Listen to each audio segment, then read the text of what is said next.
because of the smile that fills the faces of the citizens, our nice good weather and nature that sustains us all, that enables us all to continue each in their own way, because we are all different even according to each individual's work.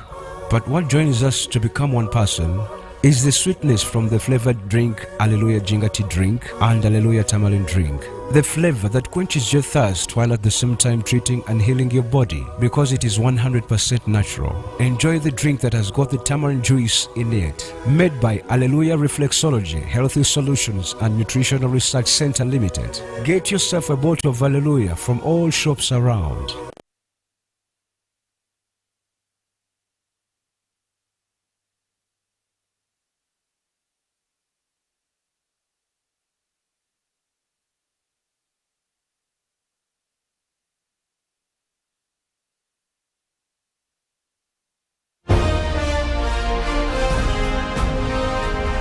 Live from UBC Studios in Kampala. This is Good Morning Uganda.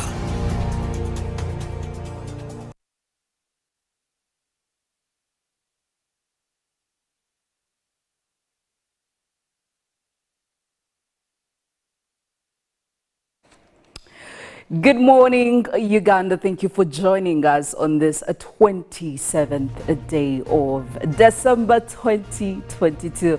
Welcome back from the Christmas break. I absolutely know that the celebrations are still going on. We are still in the month or in the period of festivities. So yes, much as we are back in the house, it doesn't mean that the festivities are done. We are just here to make sure that we conclude with you. My name is Philomena Mastiko, and this Tuesday morning, well, as always, the weather has been quite calm. We've been blessed by the showers, but I hope you're doing well. How was your Christmas? I would very much want to hear your stories.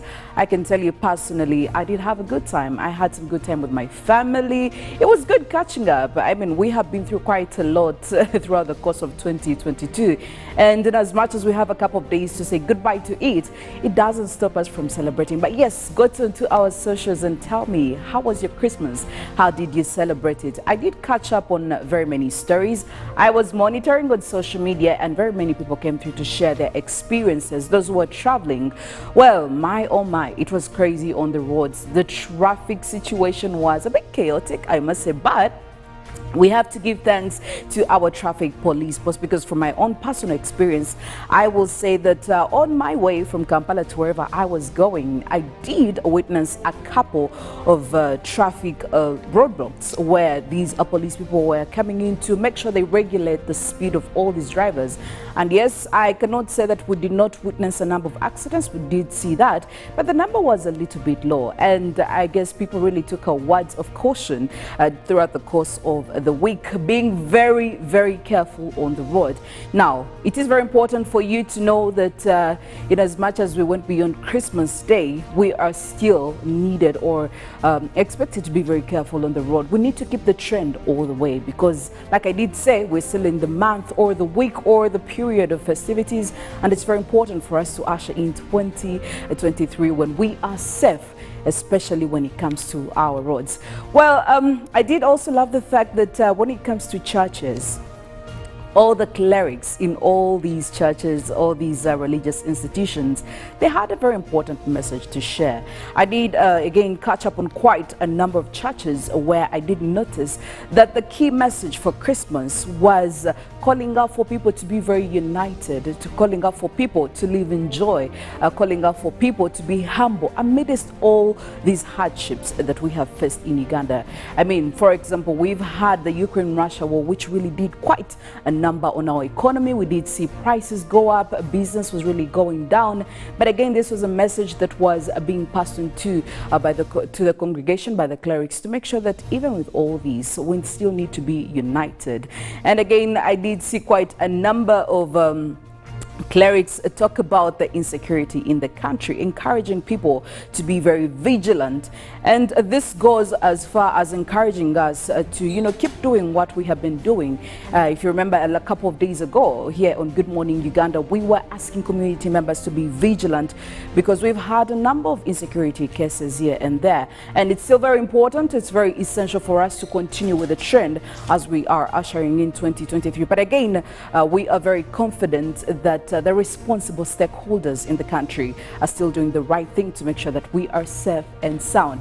While we are still at that, President Museveni also had something to say to Uganda, especially when it comes to the people who have been, culprits when it comes to vandalizing power lines. He had a very strong message and he decided to come hard onto the culprits. Because of this, we have been witnessing some intense load shedding in several parts of the country. We have seen complaints coming in via social media. People have been holding Umeme accountable, but the president did say, well, as you can see, this is happening in Uganda, and he believes he has all the power, and we as a country also have the power and the authority to make sure we stop this. Because a couple of weeks ago, we've been seeing several cases from different parts of the country where we have been seeing power towers being brought down, power lines being vandalized, and clearly this has not been doing us justice. But I know with all this, we are on a stable form. Well, this morning I'm also joined by Kirabo Nyonyintono, who I'm very excited. I would really love to know how he spent his Christmas Day, his Boxing Day. I'm pretty much sure he has very many interesting stories to tell me, whether he got a gift on Boxing Day, whether he gave out some Boxing Day gifts. All of that he's going to be sharing with us. But first things first, Robert, good morning. Good morning to you. How are you doing? I'm very fine. How are you? I'm very happy. I'm very excited. Yeah, I mean, there's a lot that happened in the last couple of days. Just looking at your hairstyle, it's not usual. It's not the usual hairstyle that you usually have. I can just tell it has been Christmas. Oh yes, it's been Christmas. We're still in the festivity period. Season, yes. How are you doing? Welcome back. Thank you. How have you been? Lovely. I had some good time with my family. I did a lot of eating. I did a lot of drinking. I did a little merrymaking. It was crazy, but very nice. How was yours? Oh, mine was awesome. But the only problem is I got some health complications. So it was a bit. I didn't have so much of the food, but at least one thing I'm very sure of, it was family time. Yes. I had a chance to meet a number of people. My home, I had so many people turn up for Christmas. I don't know how that happened, but you would hear a phone call, hello, and the better half would just say, why don't we invite them for Christmas? We have plenty. So I had so many people in my house than I think I've ever had since I began doing life together with my better half. So this was the biggest Christmas. I invited a lot of people at my place. And also, of course, Christmas comes with unique dishes. Have you ever tasted camel meat? No, I have not done that. Well, it's one of the dishes I had at my place for Christmas, camel meat, and it was really very tasty. But also Boxing Day, there was so much happening, but basically Boxing Day I decided to keep it with family. Yes. Though for them in the evening, I thought we were going to be all around. Then they decided to drive around and go somewhere and have fun.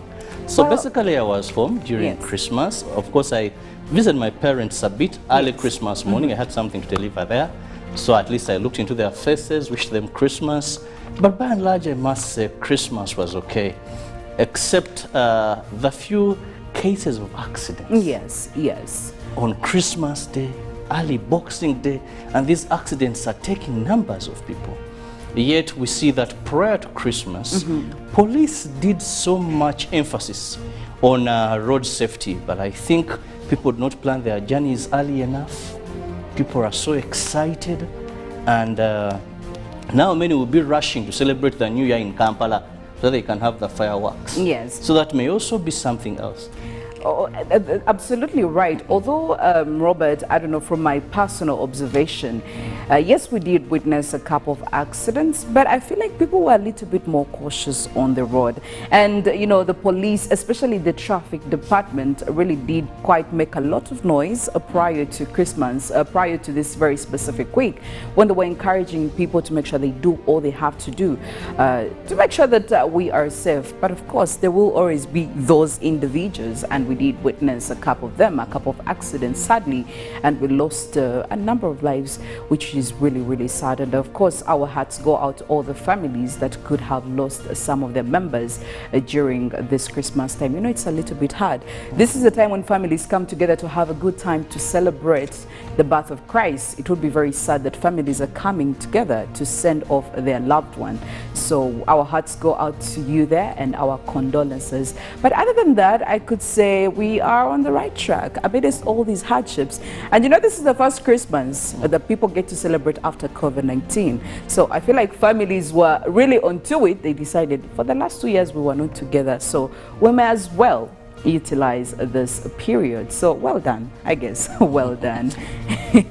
Get onto our socials and let us know how your Christmas was. What did you do different? How was it? Was it bad? Was it awesome? Share with us your experiences, and we can see how we can try to make it better. If it was not okay, at least as we get into the next week or the next year, 2023. It's Good Morning Uganda. Of course, we're here to make sure we inform you. Apart from the festivities, there is also some things that are really making news.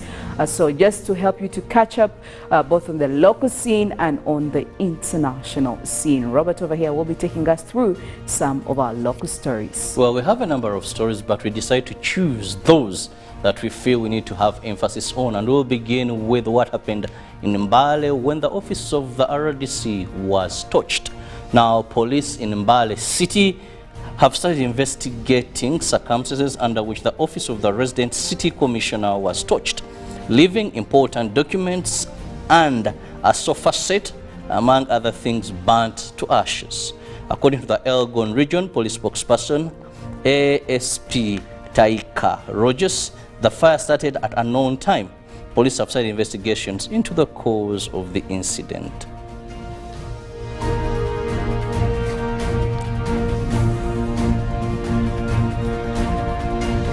And moving away from the fire, we now look at how business was downtown. Well, business was slow downtown Kampala compared to the previous years. Business people attributed the situation to the economy, which they say is still doing bad compared to the previous years. However, yesterday morning, the day of the festivities, there was low turn-up of customers, as is being attributed to people having gone with their families to celebrate Christmas in the villages.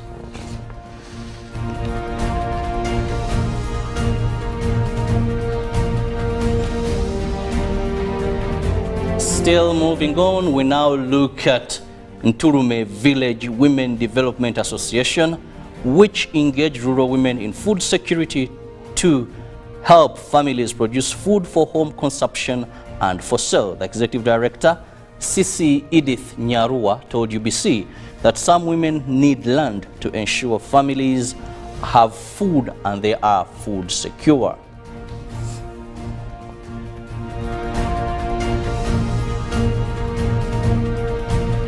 And finally, on the local scene, we have the Holland-based International Humanitarian Relief Organization in partnership with Minister Dr. Muyingo and Wakatai Senior Secondary School have supported communities in Zirowe, Luwero district. The organization from Holland has supported over 500 farmers from Zirowe in Luwero district with agriculture tools, and under school community empowerment initiative with the Minister Dr. Muyingo and Wakatai SS handed over nursery kits and bags to children.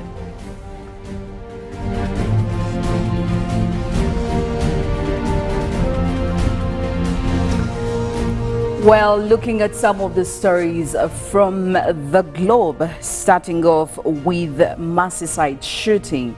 Now, 2 people have been arrested after a 26-year-old woman was shot dead in a pub in Merseyside on Christmas Eve. Now, a man aged 30 from Tranmere was arrested on suspicion of murder and attempted murder, and a woman aged 19 from Rock Ferry was arrested on suspicion of conspiracy to murder. Both are in police custody and being questioned by detectives. Elle Edwards died after she was shot in the head at the Lighthouse Inn in Wallasey village in the Wara shortly before midnight on Christmas Eve. She's not believed to have been the target of the attack. Detective Superintendent Sui Coombs from Merseyside Police said that they had made 2 arrests in connection with this cold-blooded shooting. Now, Elle's family are still having to come to terms with her tragic loss, and our especially trained family liaison officers are supporting them. This according to the detective superintendent.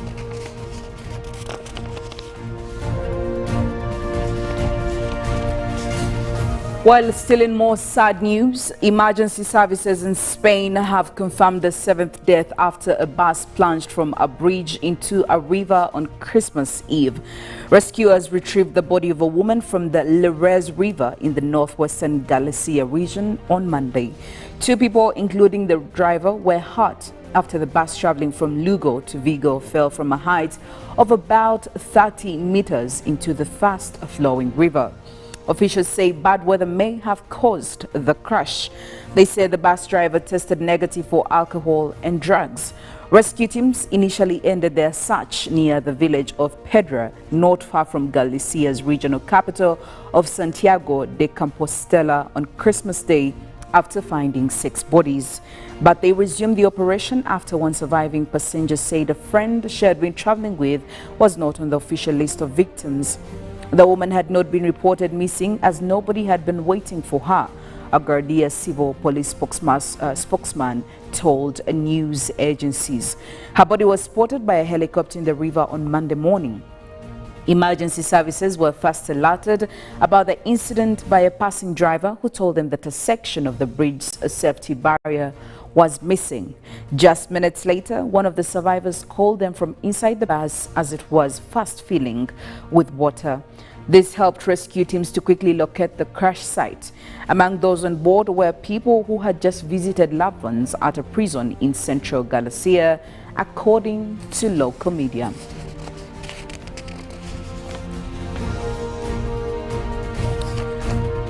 Now bringing you back here to Africa, a minibus has hit a landmine in Burkina Faso in West Africa, killing at least 10 people, according to officials. Now 5 others were wounded in the blast, which occurred in the east near the border with Niger on Christmas Day. Regional Governor Fada Ngoma said the death toll could rise as some of the passengers were still missing. Burkina Faso and its neighbors have faced jihadist insurgencies since 2013. The crisis has killed thousands of people and displaced more than 2 million. The military seized power in Burkina Faso last January, promising an end to attacks, but the violence still rages. Now on the climate and weather news, UK forests lock away twice as much planet-warming carbon as previously thought, according to a new study. Now the study using lasers and 3D scanning showed that old trees in particular were critical to fighting climate change. The research mapped almost 1,000 trees in the Wytham Wood in Oxfordshire, where they found significantly more carbon stored there, according to Dr. Kim Calders from Gent University. An accurate calculation of the amount of carbon trapped in UK woodland could help inform decisions about how to manage it, in addition to highlighting the cost of the environment of losing that woodland. Now, before 3D scanning techniques were available, weighing a tree would mean cutting it down.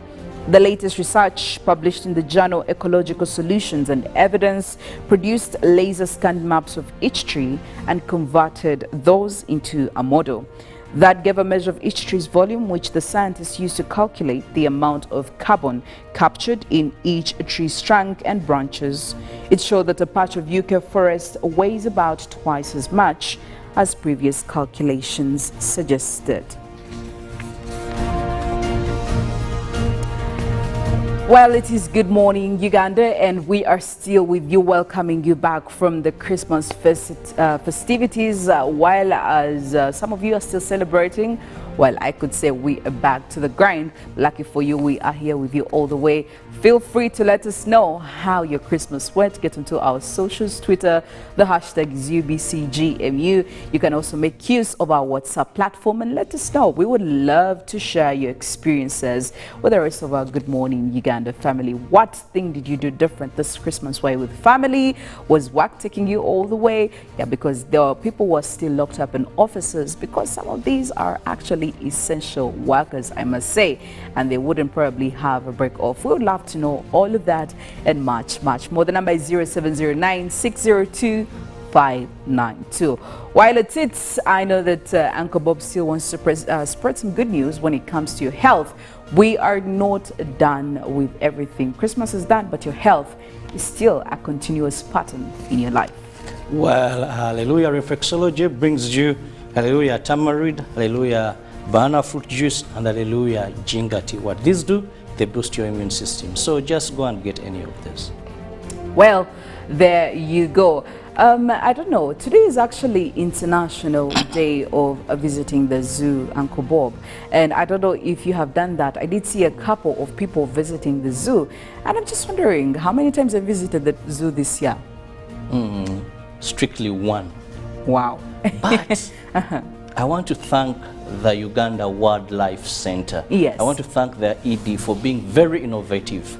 If you've taken long to go to the zoo, it's not the traditional zoo that Yes. we knew, where it was all about seeing animals. Now, the zoo has a lovely restaurant. Yes. The zoo has a very lovely beach.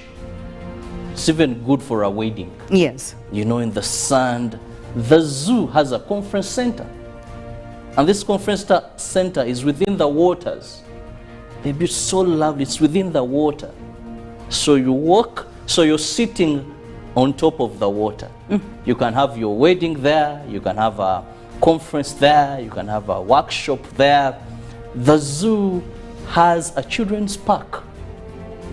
They have a very unique car for kids. My son likes it so much. Yes. So the zoo has transformed now away from just being you go and see gorillas, go and see the chimpanzees. The zoo, even now, there is a fair for those that want to feed certain animals.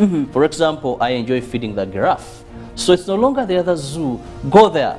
You're going to find very interesting things that are very away from the other zoo that you had in your mind. They have done a lot of work. Of course, rainfall disturbs them a bit, I must say. Yes. They have to do some, government must provide money, so they work on the roads too there. But the zoo is something unique. However, this is my humble appeal to government. Yes. That we cannot stay with one zoo. We need to have multiple of them. They must find ways where you Yes. have regional zoos. I don't want to believe we are in scarcity of animals, neither we in scarcity of resources. But for example, the West, they should have a zoo there. The Northern, they should have a zoo there. Then we may have the main zoo being at Entebbe. But we cannot continue saying if you want to look at animals, then a person has to travel all the way from the north, come to Kampala, then to Entebbe. That's we true. need to have these regional zoos, at least if we can have 4. And I want to applaud people that have begun a bit of something that have been licensed by the Uganda Wildlife Authority. And they have, would I call them mini zoos? For example, there's a reptile village. Yes. I know someone who deals in buffaloes. I know someone along Masaka, I think they deal in crocodiles and a few things. So there's something there. And I do strongly believe that in all these regions, there are certain types of animals that thrive so well in the kinds of vegetation or even climate in all these regions. So yes, I think that makes a lot of sense. I don't want to believe there's any part of this country where there isn't a lion. Well. Any part of this region, just where there isn't a leopard. Yes. You know? Yes. We've seen people complaining of these animals, disturbing them, discovered there. So I think let's have resources, and we have these regional zoos. And speaking of Uganda Wildlife Authority, I could say 2022 has been their year because they have been registering quite some beautiful milestones. I will tell you that Uganda Wildlife Authority, as a stakeholder or as a government, authority, they came out to say that they have actually made 69 billion Uganda shillings in the course of the year 2022. And that's just not all. In the course of this year, they did register an increment in the number of people who have decided to come and make interactions with the Wildlife Authority. The numbers actually grew from 103,812 visitors in the previous financial year to 265,539. So I guess we're making progress. And you know what is most interesting is that most of these are domestic tourists. Absolutely. I love the way Ugandans have picked up touring. Most of this generation, these guys save, and I love the fact that tour companies now have discounts. They keep on advertising various packages. That now for you to go to a national park, spend a night there with your loved one, you don't need a lot of dollars. Yes. Now you can move at 600, you can, depending on which package you feel. They even have groups where they can on such and such a day, so you move in groups, and this saves. And I'm so excited about that. But when you talk about that money, yes, one of the things that rushes to my mind is the fact that communities that have game parks are supposed to take 20% of the revenue collected from all these. Yes. Yes. So they stand to benefit, and these monies sometimes are very big, very. I remember, I think it was last time, those surrounding Queen Elizabeth, I think they were entitled to about, is it 1 billion shilling? Wow. So just imagine if this money is used properly to give these people water, to build them health facilities. I think 2023 should be the year that we emphasize how does this money go back to this community, and and is it injected in the right things? Yes. Is it not stolen? Because when communities appreciate, because most of the times I've gone to the game parks, this is what I find. These people look at these animals as not benefiting them at all. Yes. They're benefiting the Kirabos, the Philos, the white man who comes. But if they can know that now that hospital built is because of the animals you have in your community, then I believe they'll protect them, they'll love them. Well, Uganda Wildlife Authority, keep doing what you're doing, and probably all other government ministries, departments come up and continue doing what you have been doing. They keep emulating all of that. At the end of the day, what we want to see is those numbers, especially when it comes to the finances, going higher and higher, but also most importantly for them to make sure that they, do what they're supposed to do. Something good comes out of all these monies being collected from all these agencies and institutions. It's Good Morning Uganda this Tuesday. Philomena and Robert with you all the way. We're going for a break. When we get back, we'll be having our newsreel, and we'll be just having an overview about this entire Christmas season from all the way 22nd, 23rd, 24th, 25th and 26th. Good Morning Uganda will return shortly after this break. Of the citizens, our nice good weather and nature that sustains us all, that enables us all to continue each in their own way, because we are all different even according to each individual's work. But what joins us to become one person is the sweetness from the flavored drink Alleluia Jingati drink and Alleluia Tamarind drink. The flavor that quenches your thirst while at the same time treating and healing your body, because it is 100% natural. Enjoy the drink that has got the tamarind juice in it. Made by Alleluia Reflexology, Healthy Solutions and Nutritional Research Center Limited. Get yourself a bottle of Alleluia from all shops around.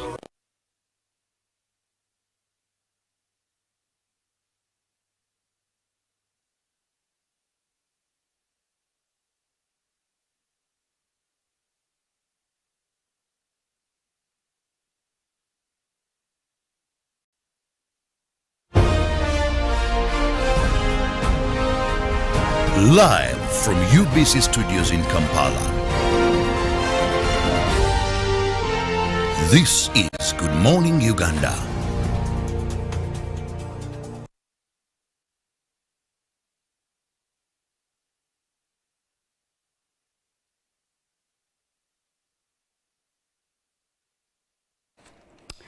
Good morning, Uganda. Thank you for joining us on this 27th day of December 2022. Welcome back from the Christmas break. I absolutely know that the celebrations are still going on. We are still in the month or in the period of festivities. So yes, much as we are back in the house, it doesn't mean that the festivities are done. We are just here to make sure that we conclude with you. My name is Philomena, Mastiko, and this Tuesday morning, well, as always, the weather has been quite calm. We've been blessed by the showers, but I hope you're doing well. How was your Christmas? I would very much want to hear your stories. I can tell you personally, I did have a good time. I had some good time with my family. It was good catching up. I mean, we have been through quite a lot throughout the course of 2022. And in as much as we have a couple of days to say goodbye to it doesn't stop us from celebrating. But yes, go to our socials and tell me, how was your Christmas? How did you celebrate it? I did catch up on very many stories. I was monitoring on social media, and very many people came through to share their experiences. Those who were traveling, well, my oh my, it was crazy on the roads. The traffic situation was a bit chaotic, I must say, but we have to give thanks to our traffic police post, because from my own personal experience, I will say that on my way from Kampala to wherever I was going, I did witness a couple of traffic roadblocks where these police people were coming in to make sure they regulate the speed of all these drivers. And yes, I cannot say that we did not witness a number of accidents. We did see that, but the number was a little bit low. And I guess people really took a words of caution throughout the course of the week, being very, very careful on the road. Now, it is very important for you to know that in as much as we went beyond Christmas Day, we are still needed or expected to be very careful on the road. We need to keep the trend all the way, because like I did say, we're still in the month or the week or the period of festivities, and it's very important for us to usher in 2023 when we are safe, especially when it comes to our roads. Well, I did also love the fact that when it comes to churches, all the clerics in all these churches, all these religious institutions, they had a very important message to share.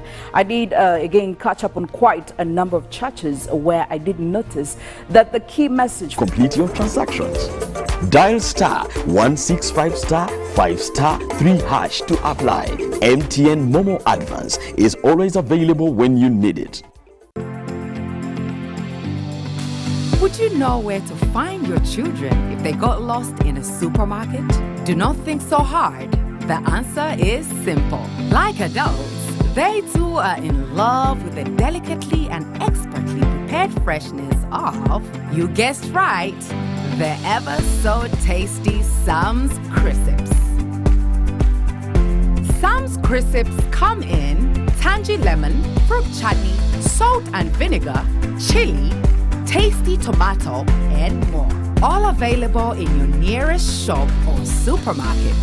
Sam's, taste the difference. The festive season is here, and it's Christmas in 4G from Airtel. Get the most affordable 4G smartphone in Uganda, now heavily discounted from 250,000 shillings to 150,000 shillings only. Yes! 150,000 shillings only to keep you connected to your loved ones this holiday season. Dial star 175 star 94 hash to activate free 1 GB instantly and 100% double data on all weekly and monthly bundles for 3 months. Get one today while stock lasts from the nearest Airtel shop. Happy holidays this festive season with Airtel, the smartphone network. It's a new world. We are going global. A new world of greater connectivity. From Entebbe to Dubai, London, Mumbai, and Guangzhou. Welcome aboard a great new experience. Uganda Airlines.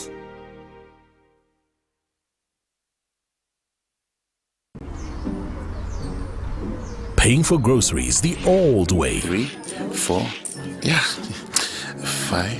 I don't even know what he's doing. 7, 8, 9. Allow me. Paying for groceries with the My Airtel app. you have the power in your pocket. The power to conveniently pay for goods and services. Unlock that power with the My Airtel app. Visit the App Store or Google Play now. That's my wife. Yeah, let me just take this coins. Yeah,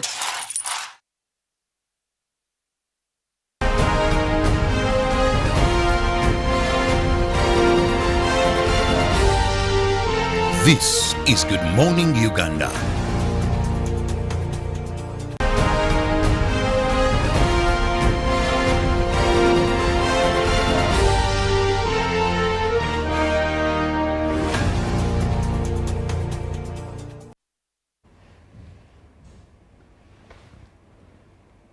Three minutes after 7 a.m. on Good Morning Uganda. The day is 27th of December 2022. It's a cold Tuesday. I hope you're trying to stay warm. Get yourself a cup of coffee, a cup of tea, anything that will keep you warm in this weather. My name is Philomena Mastiko and I am with Kirabo, Nyonyintono. Welcome to the newsroom where you can feel free to partake in our conversations and our discussions. I assure you that your contributions are very key at this very exact moment. Get onto our social media, #UBCGMU. And of course, you can make use of our WhatsApp platform. Let us know what it is that you'd have or you would love to share with us so that we can share it with the rest of our Good Morning Uganda family. Welcome back from that break. And this morning's discussion, like I did give highlights just a couple minutes ago, the Christmas period, how it has been, the overview all the way from 23rd. Now, of course, we were all very excited, we were very hyped, at least the biggest percentage, and there was also another faction of people that didn't exactly have lined out plans on what they were going to do about this Christmas period. But also we did witness a couple people traveling back to their home villages, or, you know, to make sure they celebrate with their loved ones. We also did witness a couple of things that did happen over this time when it came to our roads. How safe was it? The accidents that did happen. We did have the police traffic directorate come through to give us some things or some directives that were expected to follow. Now the question is, were all these followed? When we circle back to our churches, where, you know, of course, very many people were in attendance of mass, of service, what was the key message of all the clerics?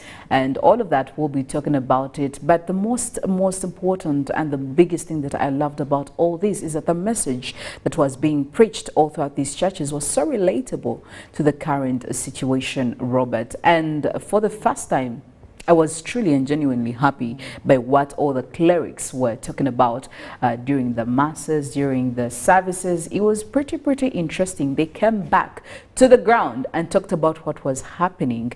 Yes, they did talk about unity. They talked about joy, light, and humility in terms of the Christmas, you know, mood. But also one of the things they did talk about majorly was poverty, which clearly shows that they're not tone deaf to what is happening. We know that in this year 2022, it has been a bit of a hassle. Our economy has been really not doing so great, and it's not majorly on itself, but because of all the external factors, mainly because of the Ukraine-Russia war. We did see quite a lot of things go high. Inflation rates have been high, and this is one of the key messages that was put out by these priests, talking about how people are actually poor. And sadly, I will tell you, Robert, I did witness in most villages back in the day, we used to collect food from the villages to bring to town. But right now, at least where I was, a bunch of matoke was going for about 45,000 Uganda shillings.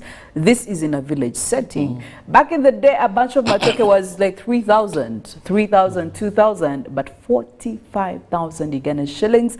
I would tell you, if you are running back to the village thinking things are okay, things are actually pretty tight. People instead had to buy food from this side to take to the village. So when they were talking about poverty in all these villages, it made a lot of sense. I don't know, Robert, was this the same experience for you? Well, first, I must say Christmas is the birth of Jesus Christ. Yes. So the epitome of Christmas is that going to church on Christmas Day. Many people, excuse me, even those that rarely go to church, at least on Christmas, they're able to go to church. And for me, it's a norm. I never go to church on Christmas. I stay home and watch everything on TV. And UBC has traditionally lived its worth by ensuring at least they give us Christmas messages, they give us live coverage of prayers and certain, either the Catholics, the Anglicans, so you really follow what is happening. But I must say, most of these messages seemed similar to what these leaders in the Christmas week, they had a press conference of the Joint Interreligious Council members. Now, this is a body that brings together Christians, Catholics, born-again, Muslims, our brothers, the Orthodox. I hope I've not forgotten any that is a member of the Interreligious Council. Now, they had a uniform message of what they wanted to pass out to the people. Partly they did that, and then also the Archbishop of the Anglican Church have his press conference and give his Christmas message. Their emphasis, one, I'm so happy that this time they never went political. You know, their Christmases where we've had religious leaders go to the extreme. But I think even the situation wasn't calling for that. So they looked on issues that affect the people. Like you've rightly said, they hinted on the issue of poverty. At such a time, times are hard, people are finding it hard to make ends meet. And also they had a number of proposals. But also, one of the things that came out was the element of insecurity. Yes. Where many of these talked about the recent issues that we've had, attacking police posts. They talked about the common issue that now many Ugandans know, which is the alleged abductions. Some call them kidnaps. These have hit Parliament. Government has also came out and spoken on them. His Excellency. Yes. Also, even when he was in the USA, an interview was carried out by, I think, once Ugandan journalist Remy Bahati, if I have the right name, there, and he hinted on this. So this is where we saw them a bit come up. But the Anglican Church also in particular, the Archbishop talked so much about people being deeply rooted in their Christian values. Yes. And of course, one of the issues that is very so much on him these days that talks about are the issues of homosexuality, yes, the LGBT movement, where he emphasized that Christians under the Anglican Church must not accommodate anything that seems contrary to the biblical teaching. Yes. And also made, on a lighter note, like a joke, he urged people that, well, we are going for Christmas, but do not be very extravagant. That's true. Said, there is life after Christmas. He said, Temulia sukuru fees. Do not get overexcited completing the year. Don't get overexcited Christmas time, and then you go to your account, and in case you do have, yes, you go on school fees, because we know this 6th February, children will be reporting back to school, and you end up completing all the school fees for your children in jubilation of Christmas and the New Year. Yes.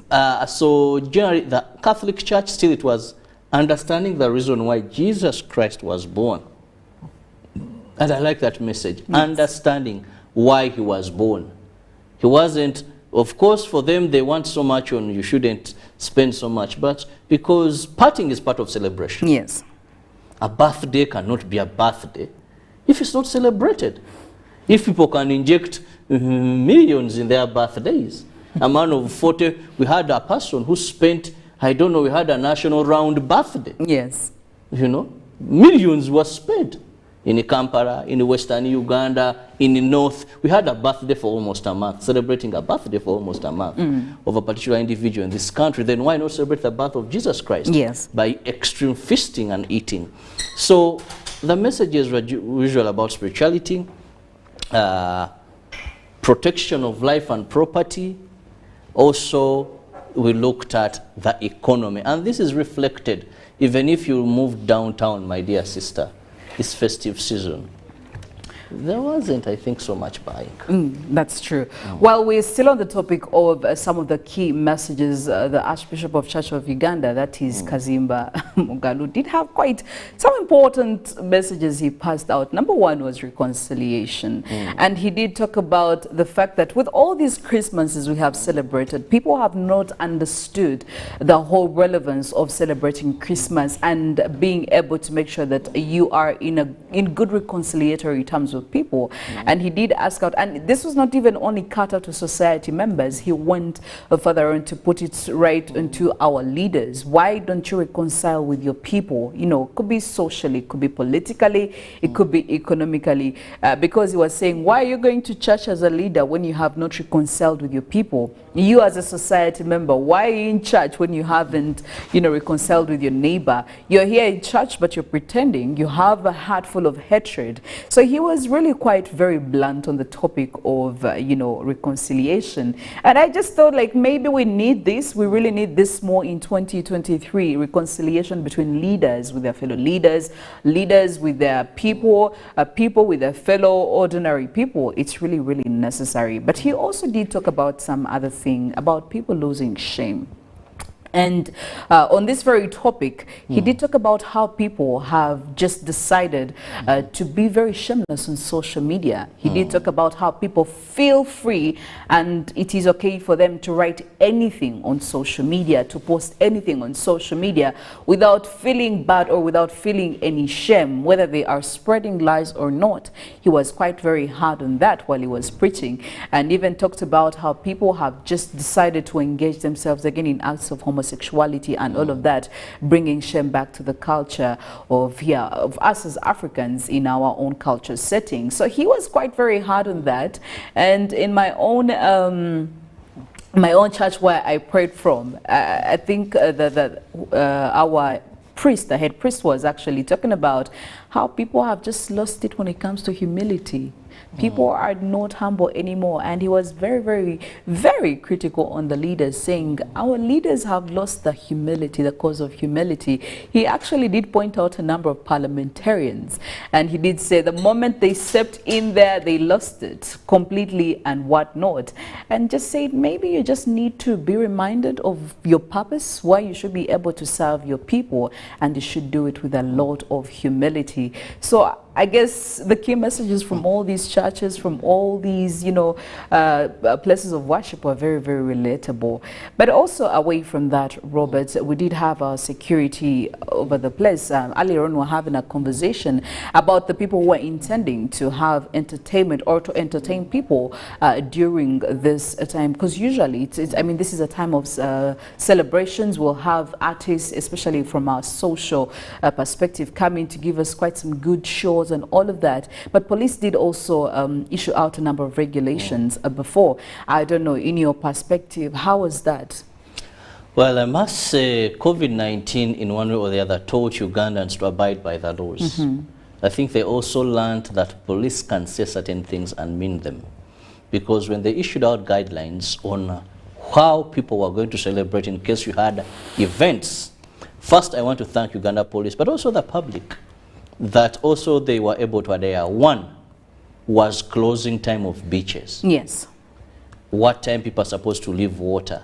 I want to tell you, 3 years back, every Christmas or New Year, we used to have a case of someone who was drowned. There was a time, I remember, in Entebbe, when police had to investigate. On about 5 beaches, we had young teens who are drowned. Here 5, here 2, here 3. You know, and it was alarming that even I think other security forces came in to find out, was it actually a drowning? Was it maybe a terror attack that someone deliberately was holding maybe these supposed legs in water and seeing them drown or something like that? But this time, according to police, most of these people avoided by the time of 6 to leave water. Yes. And you would see the management of these places, because that was one of the ways where things would go, where would register death. Water. Wherever you hear this beach, that beach, we had this. So that they complied.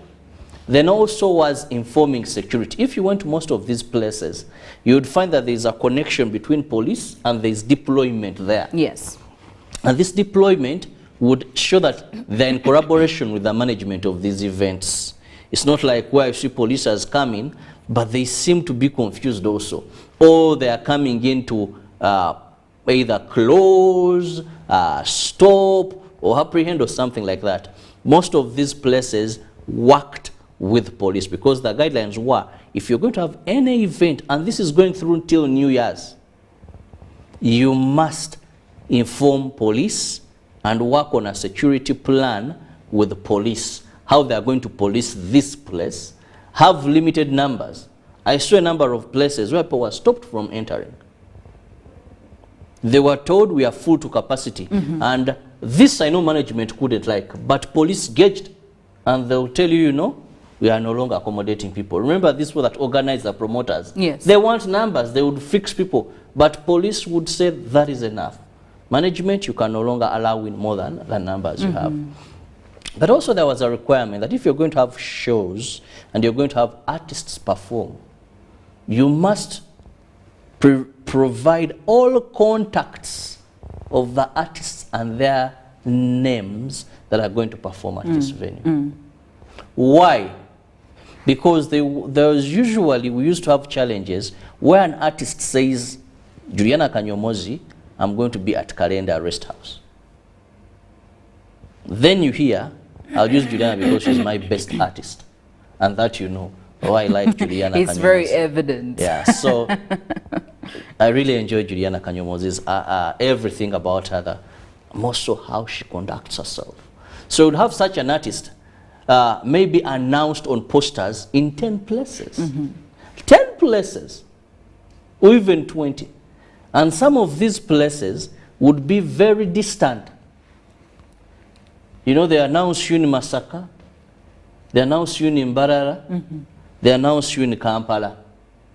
All posters are having you. Yes. And you're the big, you know, when they're doing posters, these promoters, the big names appear bigger on these posters. Yes. So that even if you're driving, you can see them. Then the other ones are brought in small faces. But there's that big, Yes. the one who Probably pulls the head, yeah, the major. So this time around, after providing that, police, and there's this association that brings musicians together. Is it called WUMA or something yes, like the that? Uganda Musicians Association. Yes. And I saw, for me, I call her Fina Mugerwa Masanyarazi. I think she's either the general secretary or something like that.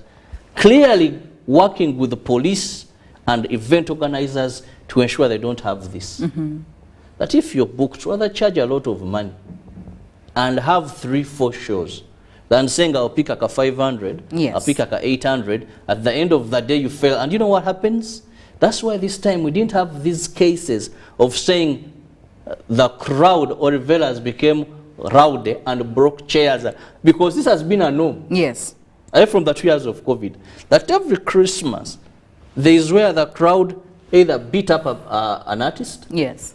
broke chairs, destroyed property, because they have paid hefty to watch Juliana Kanyomozi, and then she doesn't appear. Or they have to watch, I'm just using her name.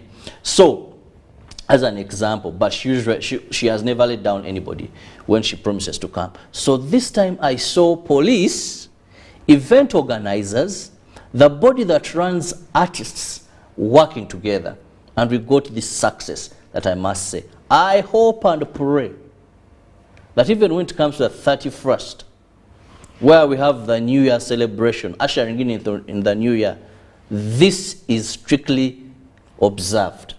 And that is why we had success when it comes to events. Otherwise, previously, we've not been having such calm, people can have their entertainment, no chairs broken. Yes. And this also, we used to see artists perish in accidents. Because they're trying to rush from one place to another venue because they have to keep up their word. Someone tells you I gave my, I think was it the previous year, it was Ambias Club and I think Jose Chameleon that had issues. As they were announcing the artist here and saying, Esawa yona aja ku stage. In Imbara, the man was entertaining. So at the end it was a battle. You pay back our money, we don't pay, press conferences and all that. And I think this was good, that at least they know I have 3 shows. I charge expensively, but I'll do those and go home. Well, we can talk about all of this, and we also fail to talk about the road situation. How organized were people? How cautious were all the road users, despite all the regulations, the directives, the guidelines that were issued by police, of course, hand in hand with the traffic directorate. But before we get into all that, I do have some feedback that has come in from a couple of people. And George over here says, in my church, the key message was actually creating peace in all our societies, especially in the country of Uganda. Well, thank you so much, George. I think this is also even in line with the Christmas message that came in from the Pope, all the way from Vatican. He was really very much into the topic of famine of peace, because he was saying there is too much chaos, and he was really drawing more light on whatever is happening between Ukraine and Russia. So I guess when we see also the clerics talking more about peace, it makes a lot of sense. But also peace goes down to you as an individual. Have peace in your heart, and you'll be able to spread it and create it in your society. Well, coming in from Linda says that the key message that was being preached in my church, talking about how poor people are, how people can't afford food, and how people should focus on making sure that 2023 is for production. Well, clearly our major focus again should be drive towards production, because if we don't do that, then we are, I guess, doomed. And I do have a message from Mercy here saying that, well, some of these things that the people were preaching are exactly what was happening, what is happening around us. And maybe if we went to church more, probably it would be a reminder. Well, it really does make a lot of sense. And then there's a big question that comes in there. And this has always disturbed me, Phil. Yes. When you look at the motto of this country, it's very clear: for God and my country. When you sing the beautiful national anthem that we have, O Uganda, may God uphold thee, will our future in thy hands, or whatever stanza that we have among the 3 stanzas of the national anthem, we dedicate this country in the hands of God. We are a religious country, I must say. But I always ask myself, when we go to church on Christmas, do these messages sink in the hearts of people? Are we used to going to church that's now it's more like a ritual? We perform every Christmas. Do we have spiritual revival, or is it like on Christmas Day, as the head of the family, I've bought my children new clothes, my wife has done her hair, I've had this haircut, now I must go Christmas. Do you know Sabasekukuru? It's a ritual. It's like, how do we go and really, because most of the times when I was a young boy, I had no choice. It was automatic at home, you had to go to church. I used to observe these big people, even when it comes to time of giving, that you would find someone do this. Yes. Looking for offertory. You get it? Then I would wonder. And some people shamelessly would put coins. When they have the capacity to put more? Yes. Put coins. Okay. And I ask myself, if this is meaningful, if I know me when I'm going to church, I have an envelope, I prepare myself. I have my Bible, I have my notebook, I have my pen.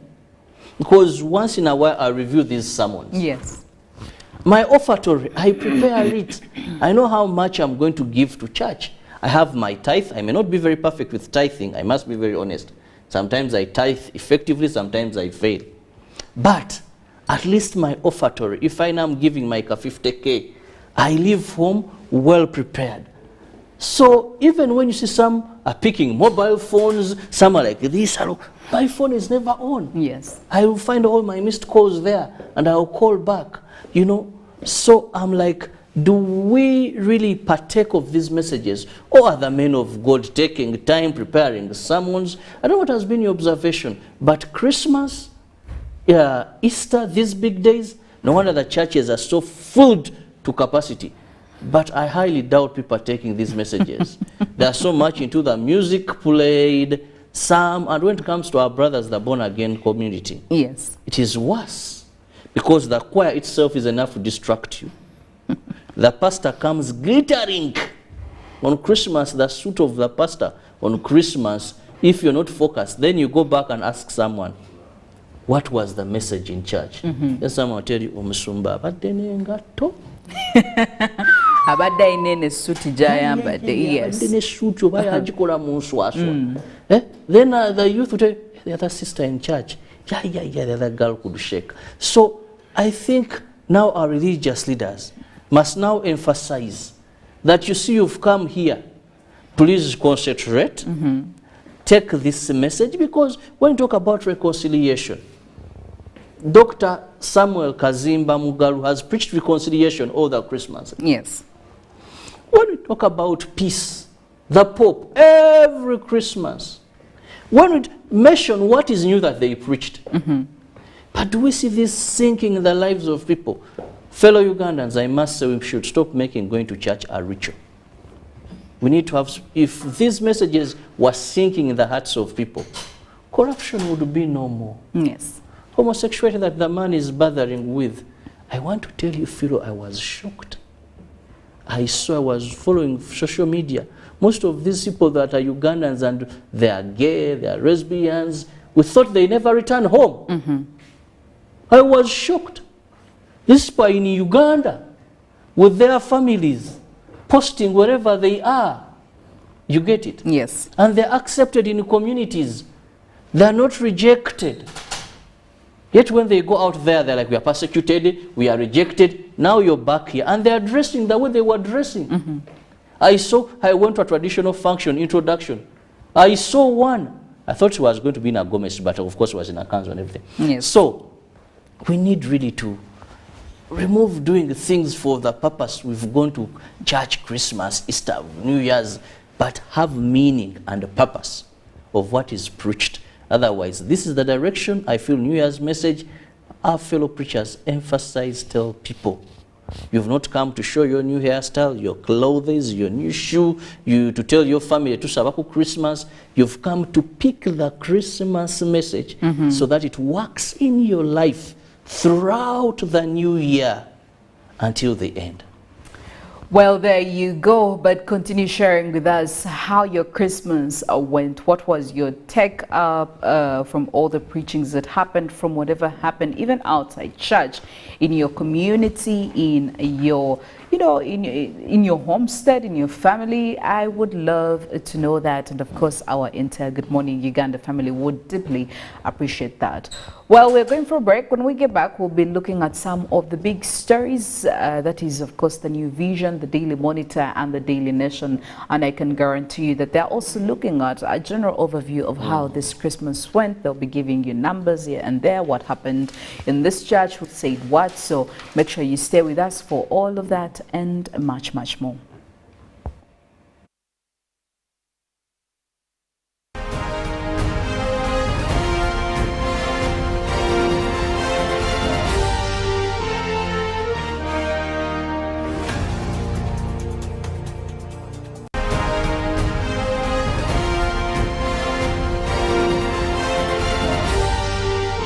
This is Good Morning Uganda.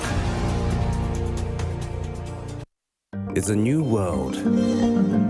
We are going global. A new world of greater connectivity. From Entebbe to Dubai, London, Mumbai, and Guangzhou. Welcome aboard a great new experience. Uganda Airlines.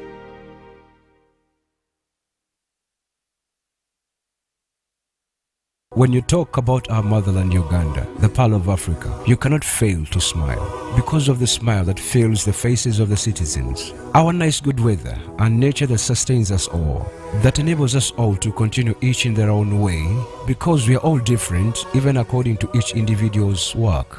But what joins us to become one person is the sweetness from the flavored drink Alleluia Ginger Tea drink and Alleluia Tamarind drink. The flavor that quenches your thirst while at the same time treating and healing your body because it is 100% natural. Enjoy the drink that has got the tamarind juice in it. Made by Alleluia Reflexology, Healthy Solutions and Nutritional Research Center Limited. Get yourself a bottle of Alleluia from all shops around.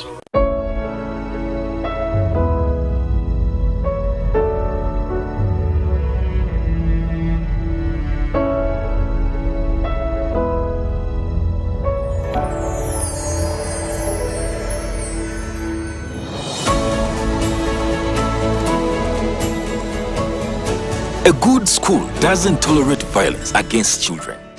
Because a good school equals a better life. Raising voices. It's our mission to secure your money. Protecting your money is as important as earning it. It is for this reason that the Deposit Protection Fund of Uganda, DPF, was established by the government of Uganda to provide deposit protection to customers of regulated financial institutions. In the unlikely event that your commercial bank, credit institution or microfinance deposit-taking institution fails, the DPF will pay you up to 10 million Uganda shillings. Keep your personal information such as national identification number, mobile phone or an alternative bank account updated with your banker. Terms and conditions apply. For more information, contact DPF at Aha Towers, Plot 7 Lodell Road, Kampala. Call 0312-206-400 or visit our website at www.dpf.or.ug. We are the DPF. We protect your money. Protection Fund of Uganda. The Tales of Kasozi, brought to you by Uganda Communications Commission. Hello? Hello? This is Kasozi. How can I help you? Hey, Kasozi, my brother. Long time. We last met when we were at campus. It's been a while, but you are the person I'm looking for. Campus? Really? Hey, you don't remember me? Okay, so how can I help you? I'm stuck in Gulu making millions and I need to urgently send money to my sick mother. But I can't find any mobile money agent near me. I've sent the money to your phone as you can see the message. It might take a few minutes to come through, but I urgently need you to send the money to my mother. Let me send you her number and you send it to her chap. My friend, I'm afraid your mom is going to die. What? Because I don't know you, I never went to campus, and I'm also in Gulu. So can we meet at CPS, we talk about it? Stay tuned for what Kasozi does next. Tofera. Refrain from unnecessary engagements with strangers over the phone. This message is powered by the Uganda Communications Commission. Get yourself a Zuku TV decoder and satellite dish today at a low price of only 105,000 Ugandan shillings and a Zuku decoder at only 60,000 Ugandan shillings and enjoy your favorite movies, series, kids entertainment, music, local and international news and lots more. Enjoy amazing packages like Zuku Smart Plus, Zuku Classic, Zuku Premium and Zuku Asia. Get connected today.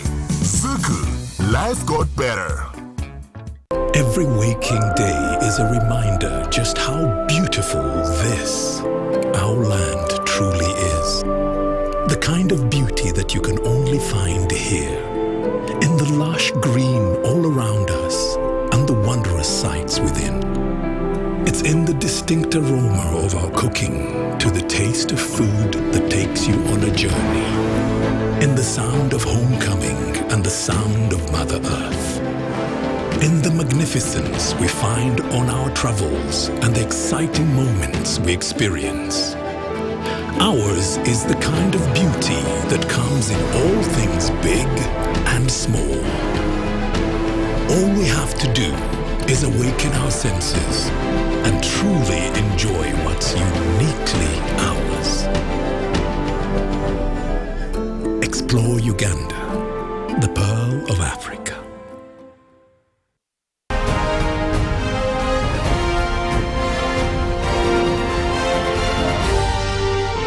This is Good Morning Uganda.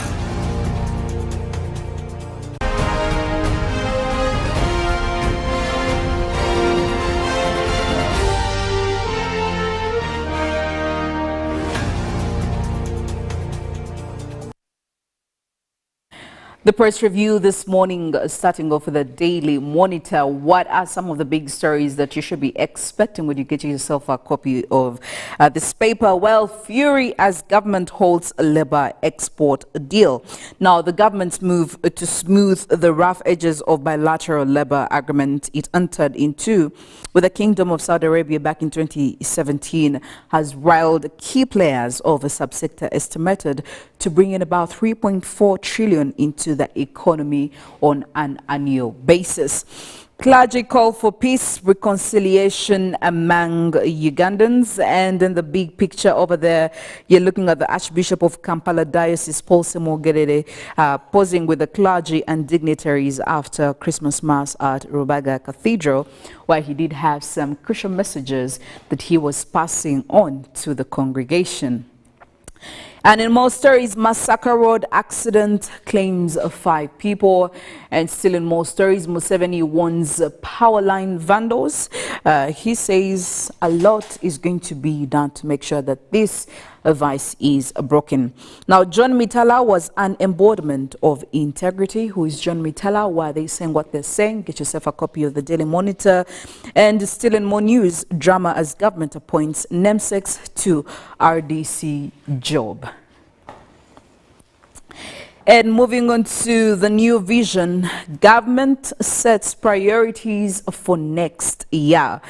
Well, this could be very, very encouraging. We're looking at about 50 trillion Ugandan shillings 2023-2024 draft budget.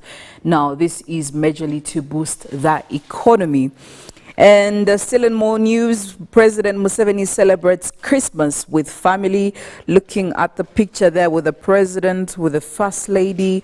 We're also looking at them posing for a picture with some of their children and grandchildren on Christmas Day at their country home in Rachtura. Now, of course, we know that very many families decided to come together to celebrate this special day, and the first family was not any different. Still in more news, in the New Vision, MP Okabe's son to contest for Serere's seat. If you remember well, this is the late MP Okabe we lost in an accident just a couple of days ago prior to Christmas.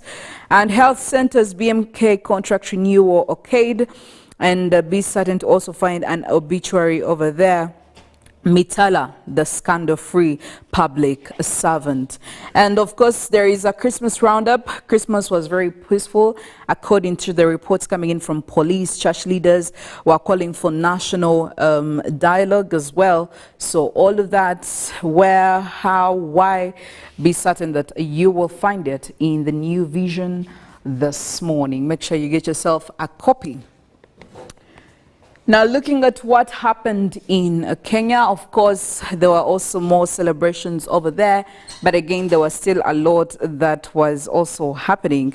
And starting off, Uhuru Man, how Raila lost to Ruto. For former official who supported the Azimio camp, it all boils down to turnout. And Moderna's search for skin cancer vaccine promising as well. Now, from a hawker in Kenya to military man in the U.S. Navy, well, you will find that a story in the Daily Nation. Kenyans shrug off the hard times to celebrate Christmas in style, showing you a picture of how some of the Kenyans decided to get into the celebration. Holiday makers through the Jomo Kenyatta public beach on Christmas Day after subdued celebrations in the last 2 years, of course, due to COVID-19. You could say that COVID-19 didn't have a thing on these year's celebrations. So yeah, there you go. Make sure you get yourself a copy of the Daily Nation, the New Vision, and of course the Daily Monitor for that and many, many more stories. Well, getting back to the traffic updates this morning, it is a Tuesday, quite a cold one, a rainy one, but also we know that the roads are not as busy as per usual. Yesterday, the roads were actually way more clearer. I was in town and I can guarantee you that, well, people are still back home, probably still up country, and there is no chaos on the roads for now. But looking at some parts on the Central and Nakawa division, taking it all the way from Chiraka headed to town. I could say that this road is quite very free. You'll be witnessing less traffic, a few traffic build-ups here and there as you're headed towards town from Nakawa all the way, actually from Banda. You clearly showing that most of these roads would be easy for you to navigate because they are quite dominated by the green stretches as you proceed all the way, apart from a few traffic buildups, of course, here and there, especially where you see the orange spots. It shouldn't be a problem. Cars coming in from Tinda Road are quite few, and we are also witnessing a number of we are also witnessing quite a number of less chaotic roads, clearly all the way. As you're headed towards Lugogo, there is quite some traffic over here shown, and it's quite intense, and also some traffic buildups around there. But for the rest of the road should be free. The new Port Bay Road is also very free this morning. Should be easy for you to navigate if you're headed towards town, coming in from this part of the town as well. Kampala Ginger Highway, for the most of it, is actually quite very free for you to navigate through. It shouldn't be a problem. And continuing, of course, all the way towards a town. Old Port Bay Road as well, bringing in cars from several parts around this area, is also free for you to use this morning. And getting around internal affairs, there is some traffic, a build-up here and there, but it shouldn't be a scare for you. Access Road, we do have traffic building up a little bit, seeing as we have quite a number of users. Looking at the side, this other side of the road, Yusuf Lule Road this morning is very free for you to navigate, whether you're getting into town or leaving. Very, very ideal for you to use as you're headed towards town. And using the detours, Nell Avenue over here, again, another spot you could use. It shouldn't be problematic for you. And as you're headed towards town, as well, Parliamentary Avenue is also okay for you to use. Kampala Road, starting to witness a few traffic hiccups here and there. We do have traffic building up on this specific spot. We are also seeing, as you're continuing all the way, you'll be expecting some stretches of traffic buildups. But this is not as intense as per usual, so I could say it should be easy for you to navigate around town, around some parts of Nakawa division as well.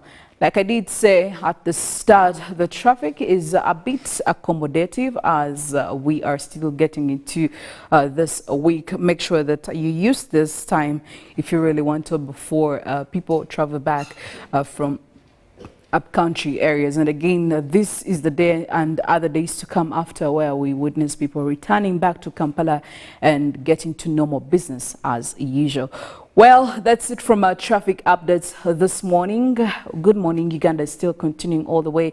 We do have the agenda coming up. We also do have sports updates that are lined up. And of course, we'll be having quite a lot to talk to you when it comes to the GMU Extra.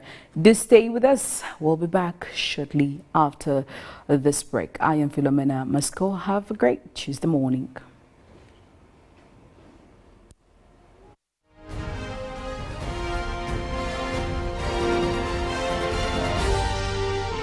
This is Good Morning Uganda. When you talk about our motherland Uganda, the pearl of Africa, you cannot fail to smile because of the smile that fills the faces of the citizens. Our nice good weather and nature that sustains us all, that enables us all to continue each in their own way because we are all different even according to each individual's work. But what joins us to become one person is the sweetness from the flavored drink Alleluia Jingati drink and Alleluia Tamarind drink. The flavor that quenches your thirst while at the same time treating and healing your body because it is 100% natural. Enjoy the drink that has got the tamarind juice in it. Made by Alleluia Reflexology, Healthy Solutions and Nutritional Research Center Limited. Get yourself a bottle of Alleluia from all shops around. Paying for groceries the old way. 3, 4, yeah, 5. I don't even know what he's doing. 7, 8, 9. Allow me. Paying for groceries with the My Airtel app. You have the power in your pocket. The power to conveniently pay for goods and services. Unlock that power with the My Airtel app. Visit the App Store or Google Play now. That's my wife. Yeah, let me just take this point. Yeah. Get yourself a Zuku TV decoder and satellite dish today at a low price of only 105,000 Ugandan shillings, and a Zuku decoder at only 60,000 Ugandan shillings, and enjoy your favorite movies, series, kids entertainment, music, local and international news, and lots more. Enjoy amazing packages like Zuku Smart Plus, Zuku Classic, Zuku Premium, and Zuku Asia. Get connected today. Zuku, life got better. The Ministry of Health informs the public that there are confirmed cases of Ebola in Uganda. We, however, urge the public not to panic as the situation is being managed. The Ministry of Health further reminds the public to be on the lookout for any persons who may show signs and symptoms of Ebola. These include high body temperature, abdominal pains, diarrhea, vomiting, bleeding from the body openings such as the nose, eyes, and mouth. Please inform the nearest health worker immediately if you see anyone with these signs and symptoms. To prevent Ebola from spreading further, please take the following preventive measures: regular washing of hands with water and soap, avoid handshaking and hugging, avoiding any contact with any suspected Ebola patients. Any person who dies suddenly should not be buried but reported to the nearest health worker or LC1 immediately. For further information, please call the Ministry of Health toll-free number on 0800-100-066 or send a free SMS to your report on 8500. This message is from the Ministry of Health with support from UNICEF and World Health Organization. Pick of the day on UBC.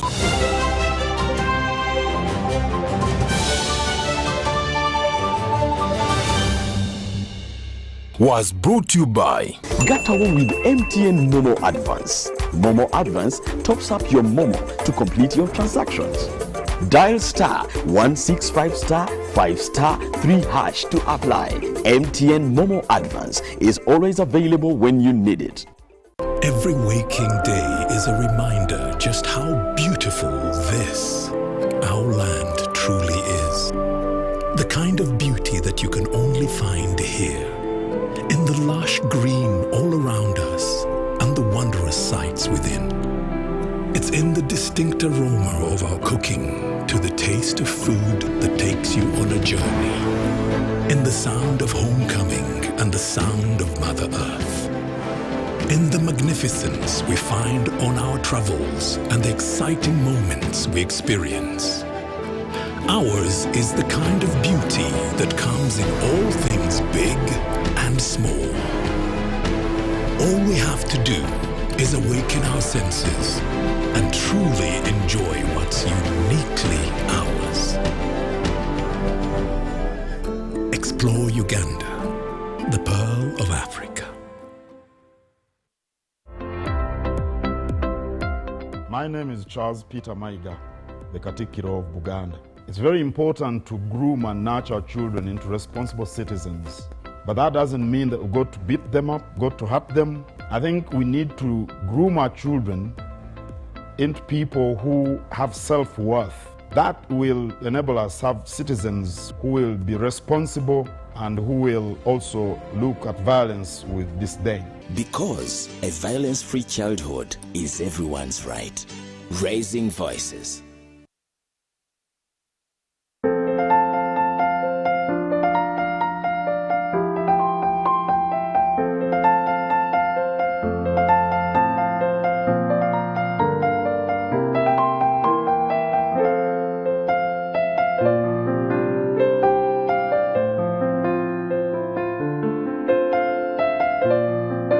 Hello there, I am Mollen Kenyena, a TV presenter at UBC, co-hosting Good Morning Uganda show. Well, it is a Christmas season, it is a festive season, and my message is, please be giving, share love, make sure that you have time for family, for friends, for fun activities. Well, I do remember as this being one of my favorite times in the year, my favorite holiday, Christmas. That's the time when you do expect some new clothes. I remember expecting a new dress, new shoes. That kind of excitement is one to look out for this Christmas as well. Well, from myself and on behalf of Good Morning Uganda family, the UBC fraternity, we want to wish you a Merry Christmas and a Happy New Year. Feliz Navidad.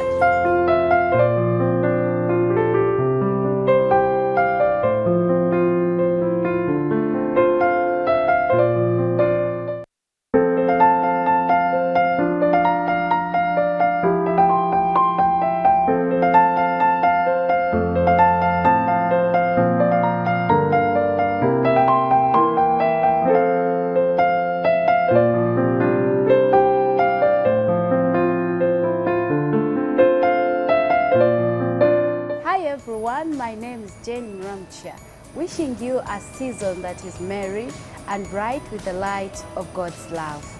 I wish you a Merry Christmas and a happy 2023.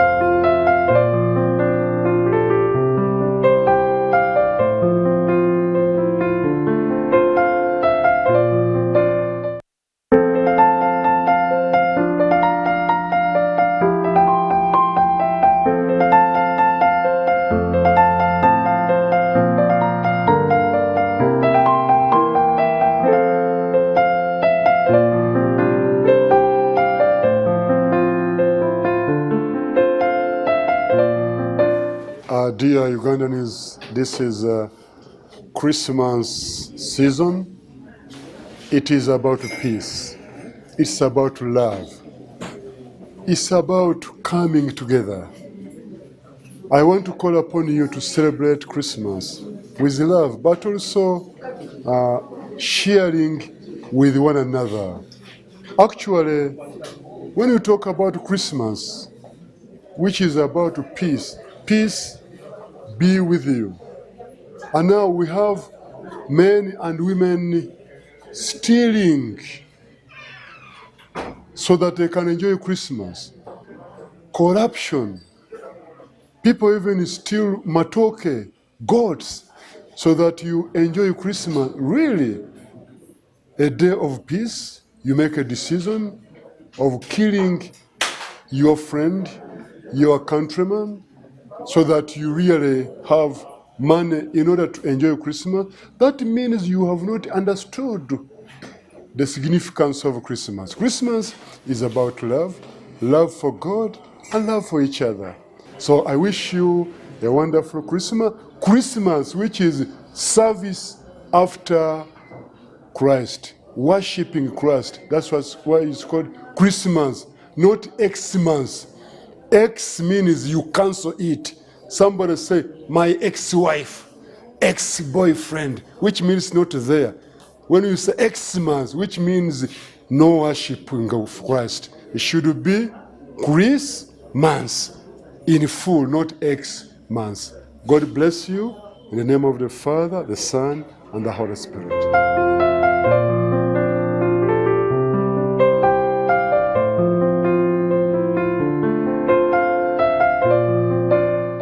Every waking day is a reminder just how beautiful this, our land, truly is. The kind of beauty that you can only find here, in the lush green all around us and the wondrous sights within. It's in the distinct aroma of our cooking, to the taste of food that takes you on a journey, in the sound of homecoming and the sound of Mother Earth. In the magnificence we find on our travels and the exciting moments we experience. Ours is the kind of beauty that comes in all things big and small. All we have to do is awaken our senses and truly enjoy what's uniquely ours. Explore Uganda, the pearl of Africa.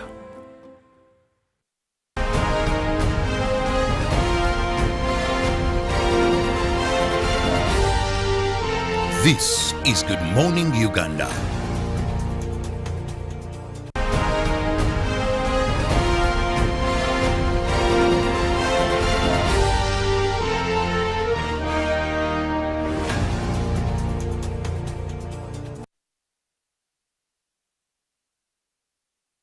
Thank you for being with us here on UBC TV. It is a cold Tuesday morning, and of course we know many of you are still in the festive season. Of course it is still going on because we know we still have to enjoy this period till the 31st when we usher in the new year. That's why we usually say Merry Christmas and a Happy New Year, because it is festivity till we enter the new year. I know some are still in the villages, others are eager finding how best the 31st can find them in Kampala. But also please, a word of caution, drive safely. Plan your journey on time so that you can reach and enjoy the fireworks, the various concerts that are going to usher in the new year, rather than not planning your journey very well and you stop midway. Life has no spare. You only live once and you're gone. So be mindful of that. And even when you're enjoying, do not drink excessively.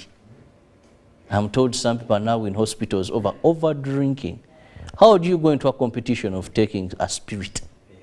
Lika waraji. So please, let's be mindful. There are many Christmas ahead, many New Years ahead, and the world has not come to an end. I'm Robert Kirabo, Nyonyintono, in case you've just joined in, and this is Good Morning Uganda Agenda, where we have a guest in studios and we'll be deliberating on a very important topic. This is a hard nut to crack. Why? We've had this here, it's been in Parliament, it's been on international platforms, that is labor externalization.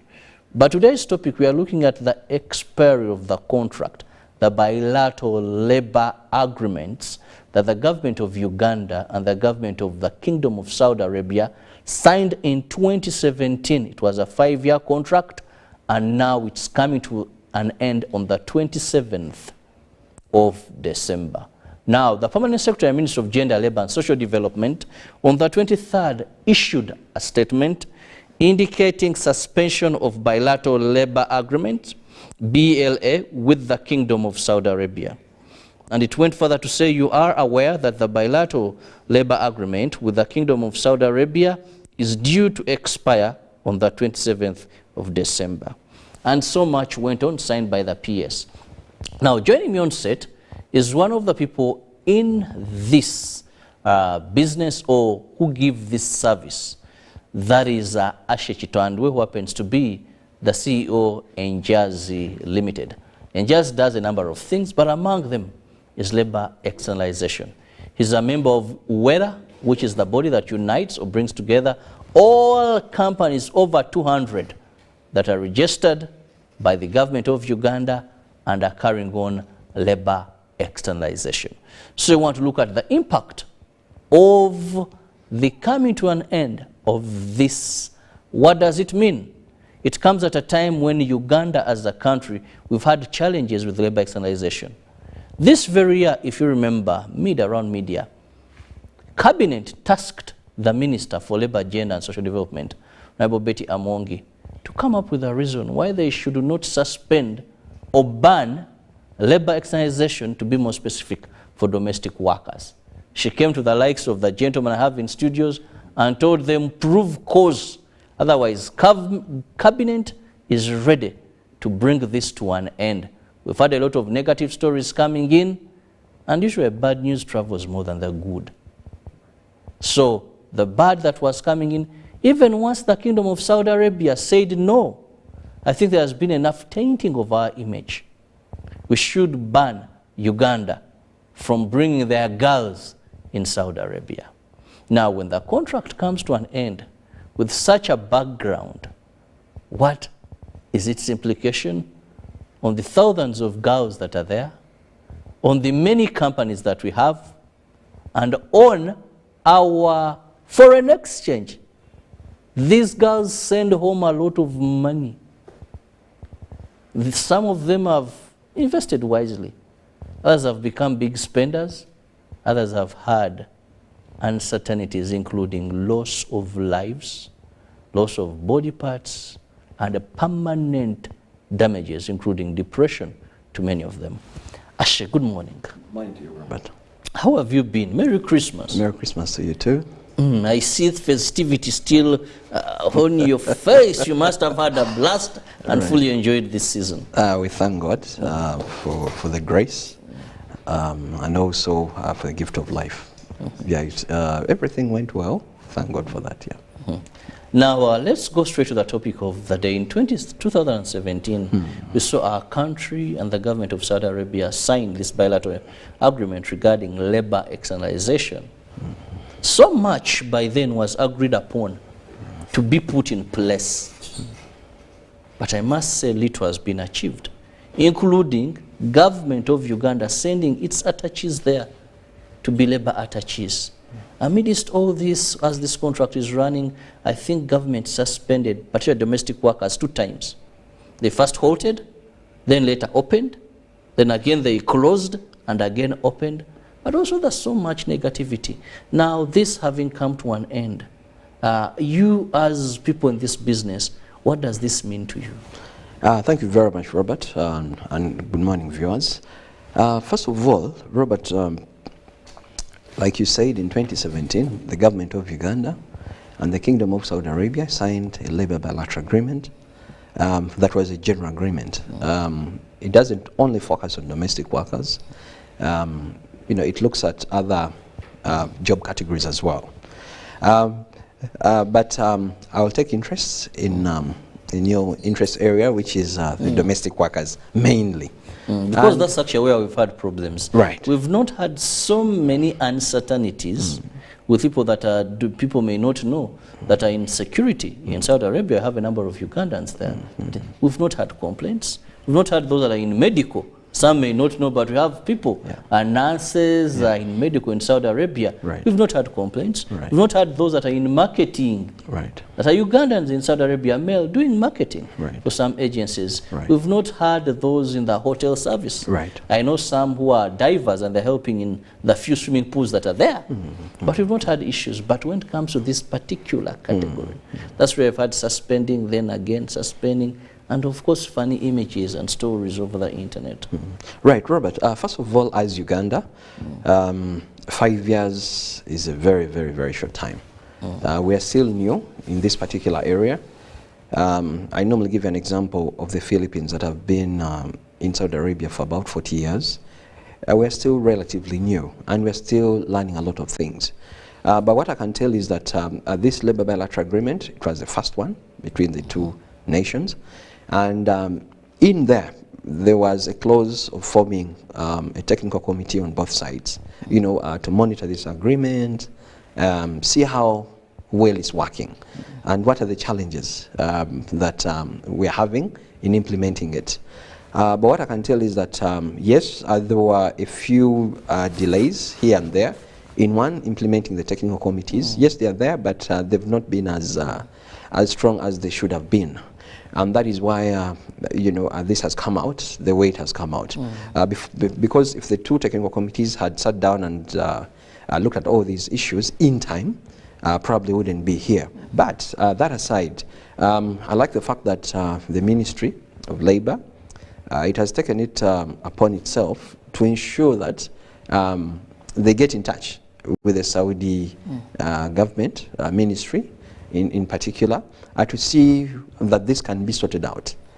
And because of exactly that, Robert, I want to inform you and the public that actually the Permanent Secretary of the Ministry of Gender, Labour and Social Development, later that same day, he issued another letter that said that they will be sorting out whatever needs to be sorted out, and then by Feb, that should be done. So it lifted the suspension, the ministry lifted suspension until February, when these issues here and there that they think should be fixed in that agreement are sorted out. So that's where we are at the moment, Robert. Now, Ashe, looking at the ministry lifting this and saying, let them see us by February, what is going to be happening. Let's also look at that 5-year journey. Yes, we could say we are relatively new compared to the Philippines. But if you look at how many girls are in Saudi Arabia today, because our dear viewers, it is only the Kingdom of Saudi Arabia where government of Uganda has bilateral relations and is allowed to take Ugandans as domestic workers. To make it more simpler, as housemaids, commonly known to many Pobakadama. If you're not in Saudi Arabia and you're in any other country as a domestic worker, you were trafficked or you're there illegally. And in case anything happens, don't disturb the government of Uganda, because it's very, very clear. If you're going to do that job, you're supposed to go to Saudi Arabia only. That doesn't mean that they're not in other countries. Indeed, they are. And some have successful stories, but hell breaks loose when things are not going on fine. Now, Ashi, let's look at this journey. This journey, yes, we've had successes, that we've had so many of our girls go there. We've had success that in terms of revenue that is coming in our country. I remember, I think, during 2021, it was third in terms of things that bring in foreign exchange in our country. Third, brought in a lot of money. But we will not look at money over the plight of our people. So, in brief, how do you describe this 5-year journey of this contract between government of Uganda and Saudi Arabia, to be more specific, on externalization of domestic workers? What do you make of this journey? Robert, thank you for that question. It has been a very challenging journey in many instances, but it has also relatively helped Ugandans and our economy as well. Because, Robert, if last year alone we had 1.1 billion US dollars into our economy, and I remember in last year's budget, Ugandan budget, they focused on bringing in about $9 million every month from labor externalization. I think that says a lot. And to me, we shouldn't be really ungrateful to the fact that this sector, it has helped to employ very many Ugandans. If a domestic worker, for example, here earns about 50,000, Robert, very few earn about 100,000. And a domestic worker in the Kingdom of Saudi Arabia, a Ugandan domestic worker, earns the minimum of 900,000 Uganda shillings. In 2 years, that person has about 20 million shillings. How long will it take a domestic worker in Uganda to make that money? So we need to look at the economies of scale as well and see. But what I can tell is that we've also had challenges. And because of that, we need to focus on, as we're renewing this bilateral agreement, we need to focus on those areas that we feel have let us down. And those areas that we feel we need to come in strongly to make sure that our people enjoy their employment and they come back as very productive Ugandans. So for me, I wouldn't say that it has entirely been bad. No, we've scored in very many areas, but we've also had challenges in some areas. And I think this review before renewing the bilateral, it will help us fix those areas, because we've been sharing, the ministry knows, the public knows the areas where we've been having challenges, but relatively we've done so well. Yes. Well, relatively you've done so well. Let's look at some of the areas. If it was a marking sheet that one would say we've failed or not perfected the art. First, let's begin on the side of government. You talked about how much this brings into the country. Of course, it doesn't go to the Ministry of Gender, it goes to the consolidated fund, no doubt. But why has it taken government 5 years? You're not government, but you're the people in this business. And this has continuously had an impact on the sector to come up with a technical team. Because fellow Ugandans, Ashe or Enjazi Limited, would have their ambassadors for his company, because it's requirement in the Ashmat Kingdom of Saudi Arabia. But remember, these may find it very hard to knock on a gate of a general and say, we are in Jersey, a company in Uganda, there's a girl being tortured here. There's a girl who has taken 3 months without getting salary. They have to go through the bureaucracy. Now, in the agreement, it was that Uganda government sends Uganda officials to be best in this country. That when a person goes to a police station as a diplomat, as a labor officer from Uganda, and says, we want to rescue a girl from this home, it is possible. 5 years down the road, that has not happened. Why?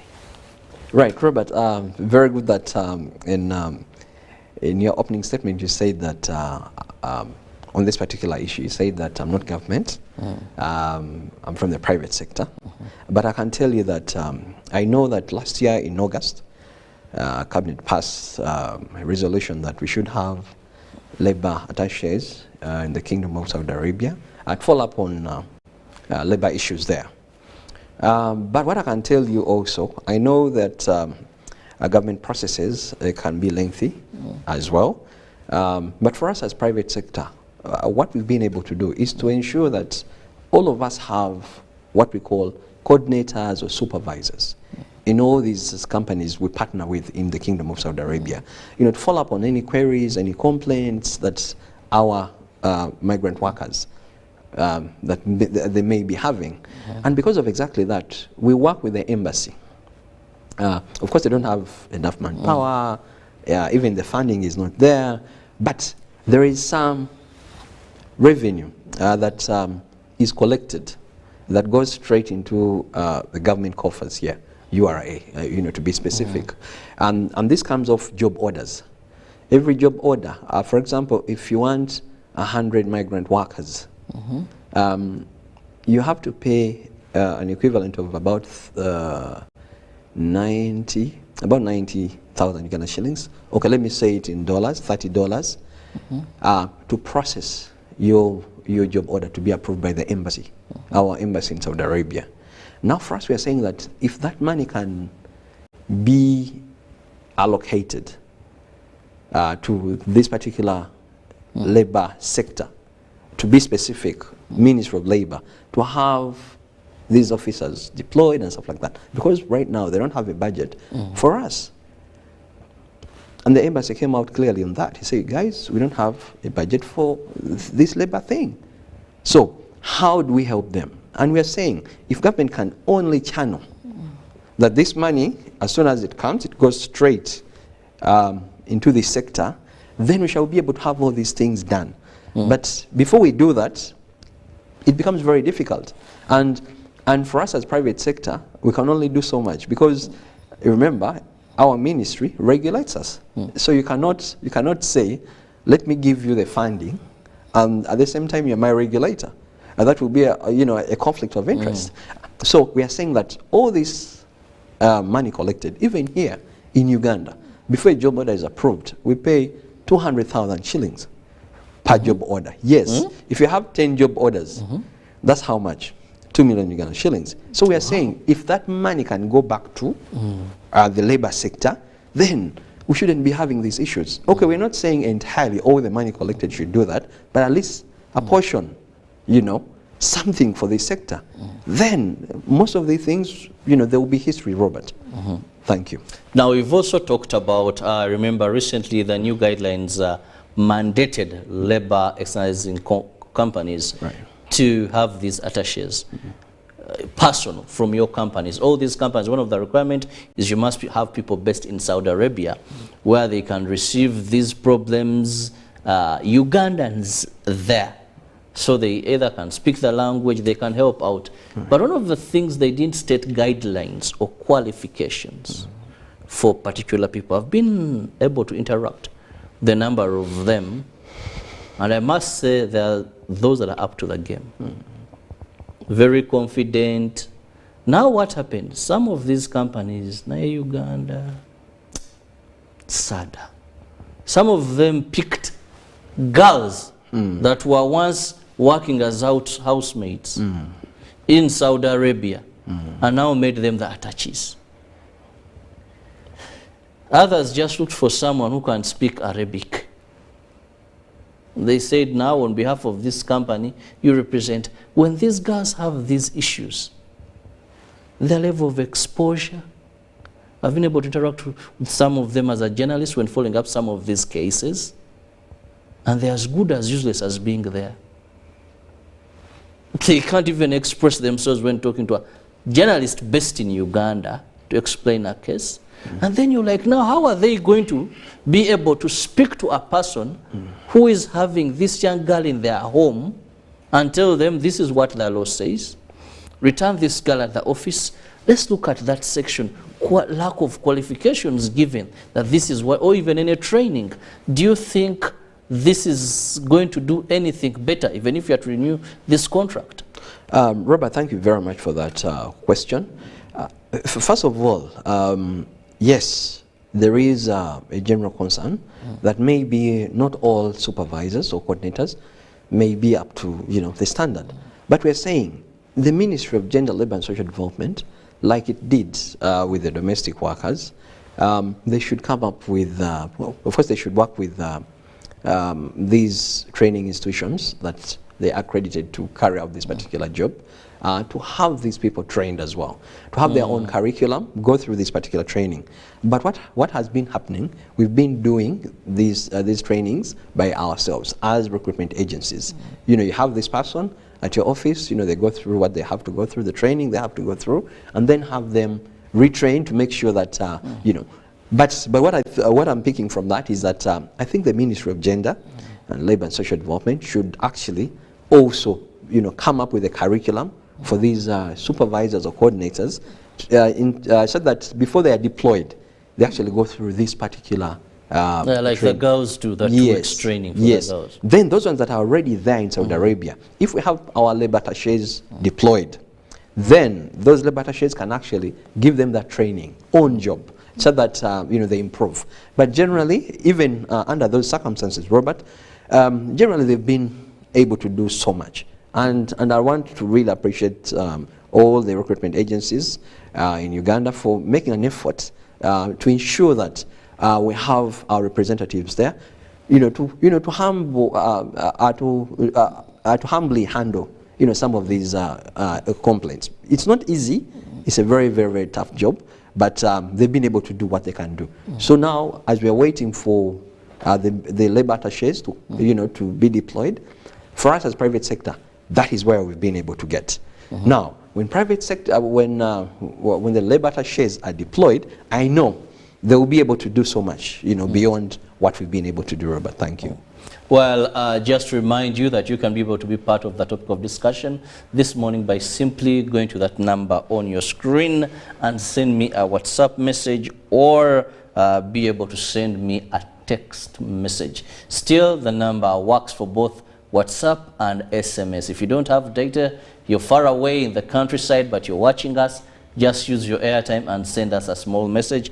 Please do not call on this line. It's not for calling in. Thank you so much.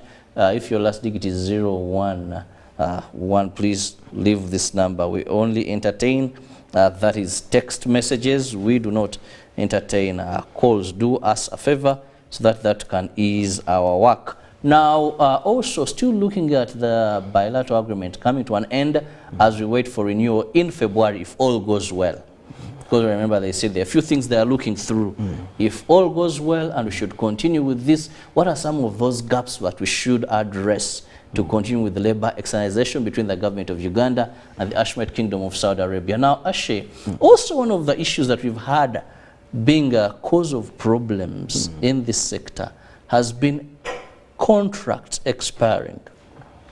And by law, these girls are mandated to come back home. Right. I must say, and my viewers can testify to this, that many of these girls never return home. The law says after 2 years, you're supposed to return home. Then if you're to go back, go through proper channels to continue. Now, this is what is happening. Many of these girls, when the contract expires, they stay in Saudi Arabia, move into another contract with their employer. Now here, they cease to be protected by the government of Uganda. And that is why most of the stories that we've been reporting to you, when these girls end in tricky or trying moments, they'll tell you, I was brought by Engezi or Asha, whatever company. Now it is not helping me. Then Ashe or Wera will tell you, but we had a 2-year contract with that young lady. She served the contract, Now we totally don't have anything to do with her. As the parents flock the company to repatriate the body, as they demand for compensation, the company says, let's go to court. And then we see bodies spending months there. We see families crying. The media, we hit the company. Right. You're failing on omwana yagenderamu eno company. But then legally, we are accusing the innocent. But this has become the order of the day. Every time companies so Ashe, how do we enforce this? If you know a girl's contract has ended, why do you allow her to stay in Saudi Arabia as the company? Do you report this to, would we say, government? What is your mandate? Other than just saying, twakutwala, we got what you're supposed to get. If you've chosen, it is up to you. Thank you very much, Robert. Like you've clearly pointed out, it is very, very risky for a migrant worker when they've seen through their contract and they decide to stay on. It is not proper, and the ministry is very, very clear. The guidelines are very clear. If you want to stay on working, you first come back for your vacation of 30 days, get through the ministry process, which is very, very short. If you've been already working there, you get a new clearance, and then off you go. You're cleared, and then off you go back. And then, you know, you go ahead with your work. But the issue of expiry of contracts and people staying on, Robert, is a very, very, very, very difficult issue at the moment, because for us as recruitment agencies, all we can do is to inform the migrant worker and their employer, and also to encourage them, to have them sign their exits, and then they come back to Uganda. But also, that is where I was telling you, Robert, that if we have labor attaches, I know there is a way, you know, diplomatically that can be handled through the embassy, and then it is effected. But until we have that in place, it becomes very, very difficult for us as private agencies. And this is my humble appeal, that in our renewal of this bilateral agreement, that is one area that we need to check carefully to ensure that we cover that. But I want to also tell you, Robert, if we can also have what we call an overseas labor office, it would be a very good thing. You know, like how we have labor offices here with KCCA and all that stuff. You know, if we can have one, like what the Philippines do, they have what they call overseas labor offices where they handle all these issues. So if we can have that, that will help us in, you know, effecting some of these guidelines, Robert. But for now, it remains a very tricky issue. Then secondly, Robert, we also have people who have gone through the proper channels, but they reach there and then they run away. Now, we have the so-called Mama Biyumbas who have decided to start their own companies within Saudi Arabia. Of course, companies imports. So they liaise with Ugandan drivers, and they make these domestic workers escape.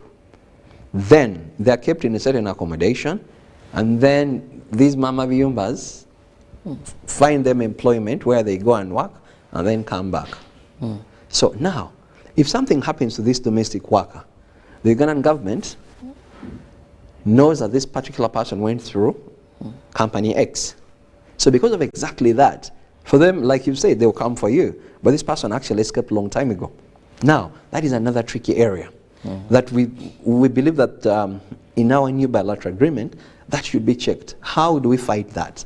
Because most of the escapees right now, of course, they're on their own. And if something happens to them, because you don't know where they are, they decided to run away. So in most cases, some of these cases you hear about, some of them, not all, but some of them. That is what happens. But no one will tell you that. You know, people will demand and demand and demand, but they won't tell you that this particular person actually had escaped 2 years ago, and they were no longer in our hands. Okay? Because once someone escapes, Now, they remain in the hands of the government of the Kingdom of Saudi Arabia. So we have that challenge as well. So we need to think and see in our new labor bilateral agreement that how do we work with the government of Saudi Arabia to ensure that, you know, or they make it as impossible as possible for this particular person that runs away. Once you run away, then that is it. And then those ones that run away and they have genuine issues, they know there is a window of about, I think, 14 days, you know, to report themselves to the embassy or inform the police. Because once you inform the police, they know where to take you. And then they can process your, you know, complaints or your issues and stuff like that. So until we have a solid position on how we're going to sort that out as well in our new bilateral agreement, that might remain a problem as well, Robert. Thank you. Well, viewers, you can send us a message or WhatsApp message on that number, 0709 60 25 92, as we are discussing labor externalization, looking at the impact of the bilateral agreement between Uganda and the Kingdom of Saudi Arabia, having come to the end on the 27th of this very month, as we wait for renewal come February, if all goes well and the two parties are satisfied that we can move on better and more smoothly. Now, let's also look at the other fact that many times we've had reports of these girls' rights being violated. Issues like they find it hard to communicate with the people, issues like in case they can no longer work. Let's look at how this has been handled. I know of a number of girls that have reached there and they feel maybe they can no longer work. Some even pretend, oh, it is real, I don't know, that they have been possessed by demons. I see a number of them, whatever. Some, there's a case I intervened where she left her daughter with the mother. The mother was very, very ill and on oxygen. The daughter became very, very ill on oxygen. Unfortunately, both passed on. Oh dear. So she wanted to return home. And it was hard convincing her that you can't, because your contract must end. Think out of depression, she lost it. So there are some cases that seemingly seem too hard to handle in the current contract that has come to an end. How do you address them? When a girl loses interest, or in that time when there is really uncertainty. Some feel like, I remember a girl who jumped off a building, she said, my father has died. To her, burial was very important. And it is indeed very important. Everyone would want to see their parents off. And when she was told that, if you remember the contract you signed, you can only go back after 2 years. Said, how would you tell me I can't go back to bury my father? You know? So these two cases, and many are likely that in this contract, they don't have a window that they were catered for if evidence is proved. How do you move forward? Right, Robert. Thank you for those very, very important concerns. Truth of the matter, Robert, is that yes, it's a 2-year straight contract, and my opinion is that if we could have every year 1 month at least of vacation, someone returns, and then they work another year, 1 vacation, and then that is it. You know, that is just my personal opinion. Yeah, because I think the 2 years straight, they've proven to be a bit of a challenge. But going back to your question of how do we deal with someone who has lost interest in working?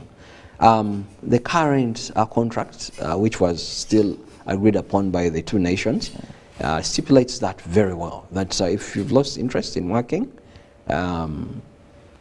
you know what to do. 1, you compensate your employer with a 2-month salary, and then off you go. It's the time for you exit, and then you leave. It is not true that you don't have an exit, window. So who foots the air ticket and all that? The travel expenses? The migrant worker, in this case. Then if your employer loses interest, they do the same. Only that the only difference, actually for them, it is 2 months, but for you it's 3 months. So that is according to this contract agreed upon by the two nations. But we are saying, in our new bilateral, let us check and see how do we deal with that. But you see, Robert, what has been the way it has been handled, you know, someone goes to social media, they make a video, and you know, with all these claims, some of them are correct, some of them are not, and then you know, when it comes to a journalist like yourself, Robert, then you start calling, you know, company X. We have this particular person, can you help them, and stuff and that, but they're not telling you that actually, you know what, I've lost interest in working and I just want to go back home. But they will make up something that will look, you know, in some instances. In other cases, they are genuinely in problems and they need help. So Robert, that can only be dealt with in our new bilateral agreement to see what is the fairer, maybe, exit, you know, strategy or window that we can use, you know, to have someone back. But you see, when someone does not finish the contract, of course the agency here also compensates the other agency and the employer, and also they replace this particular person as far as, you know, the contract says, and that's what we do. So Robert, for me, I think when we've done everything and we've gotten Ugandans over there, we cannot force anyone to work, Robert. It is not right. If someone has failed to work, they failed to work. You can't do much. You know, they have to come back home. And unfortunately, when things like that happen, in most cases, it's the Ugandan agencies that foot everything. That's what the contract says, but effecting that becomes very difficult. Because they will tell you, I don't have money, I don't have anything. So it is the Ugandan agency to buy their ticket and all these other things, and also compensate the employers, and also replace with a new, you know, another migrant worker in that position. So it's tough, Robert. But well, most of these girls, there are companies I want to commend that have worked with actually to bring back these girls. And I must say, I must thank Ashe Chitandwe. Usually I tell people thank them when they're still alive, because at least through NGOs we've been able to bring about 3 girls back home. Thank you. And they said, yes, Robert, you're on my neck. We have to foot this bill, let's do it. And that girl has come back home, they have come back home. But there are companies have gone through, they are so rigid, and they have never brought any girl back home. They have never, no matter what it took. They said, look at what the contract does. One said, let that girl provide us with 4 million so that we can bring her back and deal with her sponsor and all that. So it has been very, very hard. And like you proposed, at least, because the eventualities that really make it, we are Africans, right, that make it very hard for someone to stay functional at their workplace. You lose a mother, you lose a child, you can't come back home, you know. At least given 3 days, come bury, go back. But you have to stay there. You lose a husband, you lose, anyway. It's a hard time, but hoping the new contract that will be looked into. Well, anytime from now, I'll be looking at some of the message. Just there a number that have come in, and I'll begin with text messages. Yes, I know a number for now. I'll begin with the text messages, then later on I'll go to the WhatsApp messages. But Ashe, also having looked at the issue of girls who lose interest or these uncertainties that you've explained, another, now let's go to the worst. Right. When a migrant worker dies, who is responsible to repatriate the body? Because under the new guidelines, actually, government of Uganda increased the guarantee that these companies give from 50 million now to 100 million. That in case the company doesn't, there is money that the ministry has control over, that this money should do that. But we've had so much of these girls, families stranded, they can't bring back the body, and all these go on social media. And then the stories differ. At the end of the day, our brothers in Saudi Arabia are like, but we have people from Philippines, we have people from Zimbabwe. Why you Ugandans? Why you Ugandans? So who is supposed to do this? Right. Thank you, Robert, for that very good question. According to the agreement, the labor bilateral agreement that we've been following, it is one, the recruitment agency in Saudi Arabia that is supposed to contact the Uganda embassy in Saudi Arabia and arrange for repatriation. But the very first person they contact once a death happens is the next of kin through the Ugandan agency. So the Ugandan agency follows up with the Saudi agency to make sure that repatriation is done, but with the guidance of the Uganda embassy in Saudi Arabia. There is a procedure there. So the Uganda embassy, our embassy in Saudi Arabia handles the paperwork and all this stuff. But the responsible agency primarily is the agency of Saudi Arabia in conjunction with the Ugandan agency. Yes. And that's what it's supposed to do. But in most cases, you find that there are delays here and there. And of course, naturally, if you're bereaved, you know, you won't want to listen to that. And, you know, it is understandable, Robert. It is understandable. But that is what the agreement says, Robert.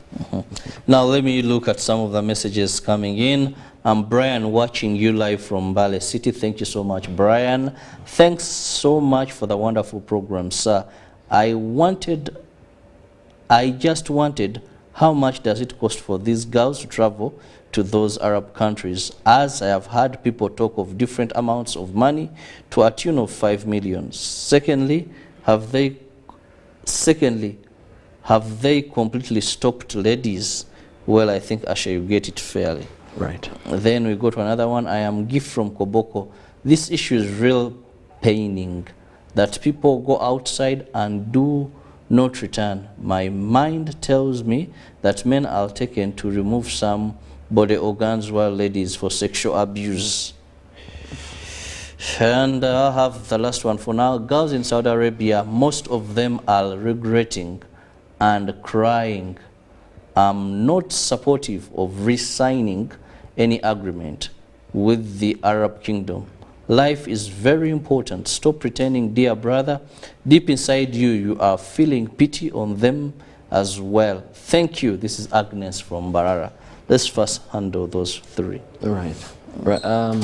First of all, the gentleman from Bale, the domestic workers are not supposed to pay that amount of money, like you said, 5 million shillings. And just to remind you, we are allowed to externalize domestic workers to only one country. That is the Kingdom of Saudi Arabia, nowhere else. So anyone asking you for that amount of money, no, it is not proper. And actually, I want to also request you to visit the labor office of Mbale, the labor office, the district labor office. It will actually furnish you with this information, but also furnish you with the recruitment companies that are licensed to do this this job. Then also, Robert, the gentleman, I think, from Koboko, his concerns about extraction of organs and stuff like that. Robert, those are allegations that we've all had, and we've not seen a single case that has been proved in court that it happened. So that one is my guess as well as yours. And I wouldn't want to really go into something that I'm not sure about. I must say it's a complicated issue. Yes. Because for the two incidents I've had where people claim to have their body organs having been removed, one was the young lady that came in, but later, after experts, I'm a journalist, and this is what I was told by the experts. It was discovered that she was born with one kidney. I'm not a medical expert, neither am I a doctor, but the experts that went through came out and said this lady was born or created with one kidney. So there was no kidney that was taken. And recently there was a case, if you remember, locally here, not even in of a young man who claimed some hospital around Old Kampala had removed his kidney. And also, experts came out and said he was born with one kidney.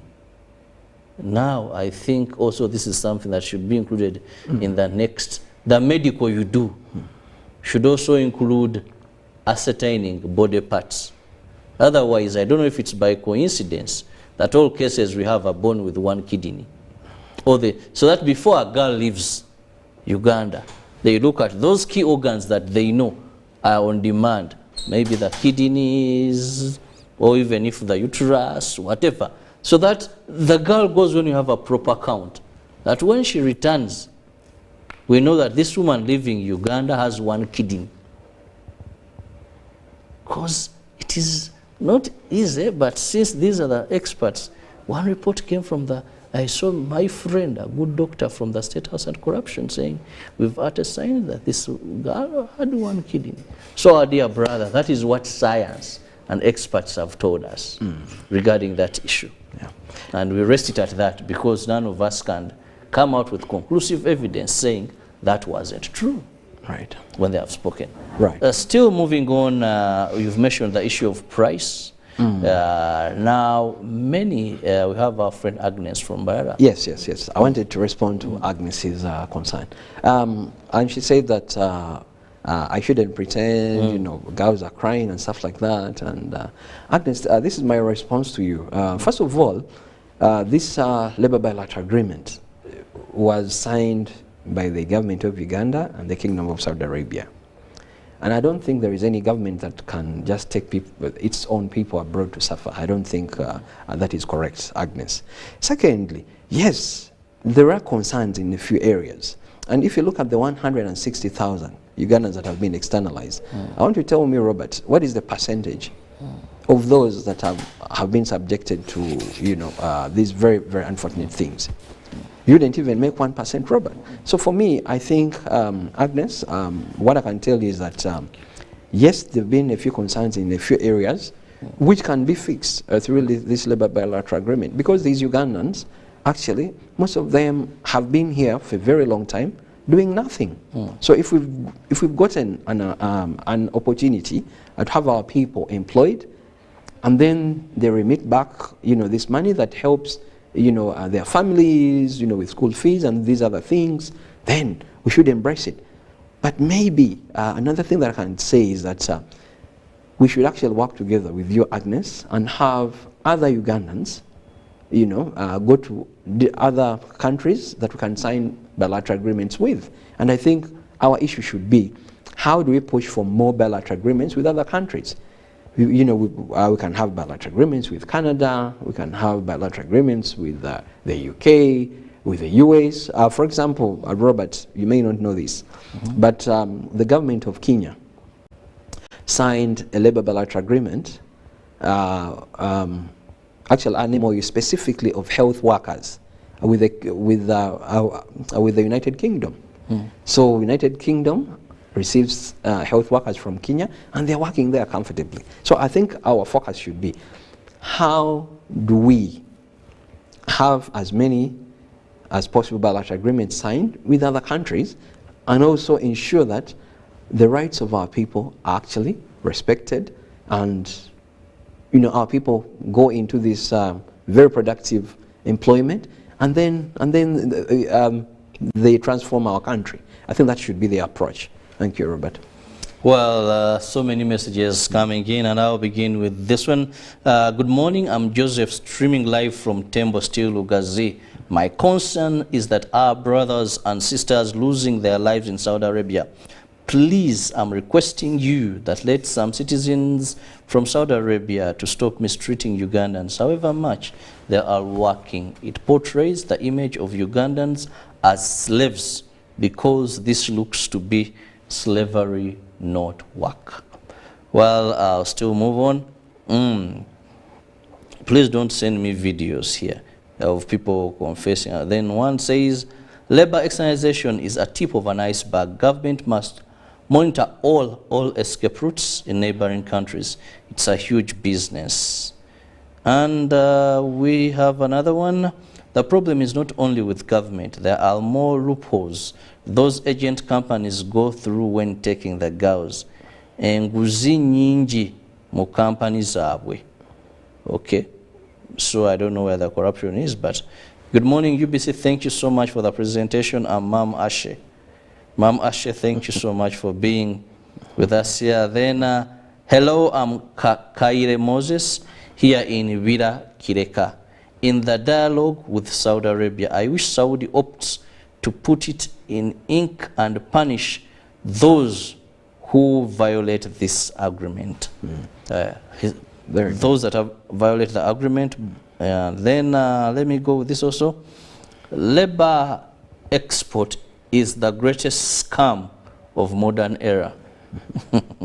This vice should be stopped, most especially the UAE labor export. how I wish all those girls returning from such destinations should be given time to talk about their stories of trauma. The labor companies are actually benefiting more from these girls. How can the company cope over 50% of the salary yet the girls are being tortured? I had a moment to pass via Dubai and show some of the conditions under which the cargo boys at the airport work. It's better to have better destinations and security of these companies. Let's end with those for now. Right. Many of the messages that even I didn't read, they're so negative regarding this form of expression. Robert, I don't have any reason why I should feel bad about the negativity that comes with this. Like I told you, Robert, this is a new sector. And there are very many challenges that we are facing. And for me, Robert, the conversation should be, how do we ensure that our people work in good conditions? And actually, this is an opportunity. Having this bilateral expiring or expired at the moment is a very good opportunity for us to have a discussion. The two governments have a discussion to make sure that those loose ends are actually tightened and all these loopholes are actually fixed. And for me, that is the whole point. But also, it is an eye-opener that we need to look for other destinations. And for me, that is where the conversation should be, Robert. But otherwise, having Ugandans who are stuck here, no work, it's not logical. And it's not only Ugandans that are doing this. There are very many countries. You know, for example, Robert, you may not know, France works with Morocco. They have a bilateral agreement. Spain works with, which country there? Was it Senegal? Something like that? Yes. So it's not just Uganda. No. I've told you, Kenya, they're working with the UK. Health professionals. But you see, we need to encourage our government to work with other countries that have these opportunities. That is the whole point. And actually, some of the messages were saying, why don't you look for other countries rather than the UAE? And for me, that is where the conversation should be. The Ministry of Labor should, the government here should look for these destinations. Because you see, private sector comes in after. Yes, but it should be the government to lead. And you see, for us, we only go where they've asked us to go. That you sign with this particular country, there you go. But for me, I want Ugandans to know that it's only the Kingdom of Saudi Arabia that we allow to take domestic workers. When you talk about the UAE, domestic workers, no. Well, I want to thank you so much, Ashe Chitandwe, who happens to be the CEO in Jazzy Company Limited. Thank you for your time. My humble prayer is that before we renew, if we are to renew, that we must iron out the loopholes that we've been discussing. Otherwise, we will have learned nothing and yet gained nothing in the 5-year time. That we have the labor attaches, we look at how we return these girls back when the contract comes to an end, and also look at how we better improve their welfare while in these countries and carrying out their work. Well, Ruben is here to take you through sports updates. I'll return later in Good Morning Uganda Extra. For now, have a lovely time.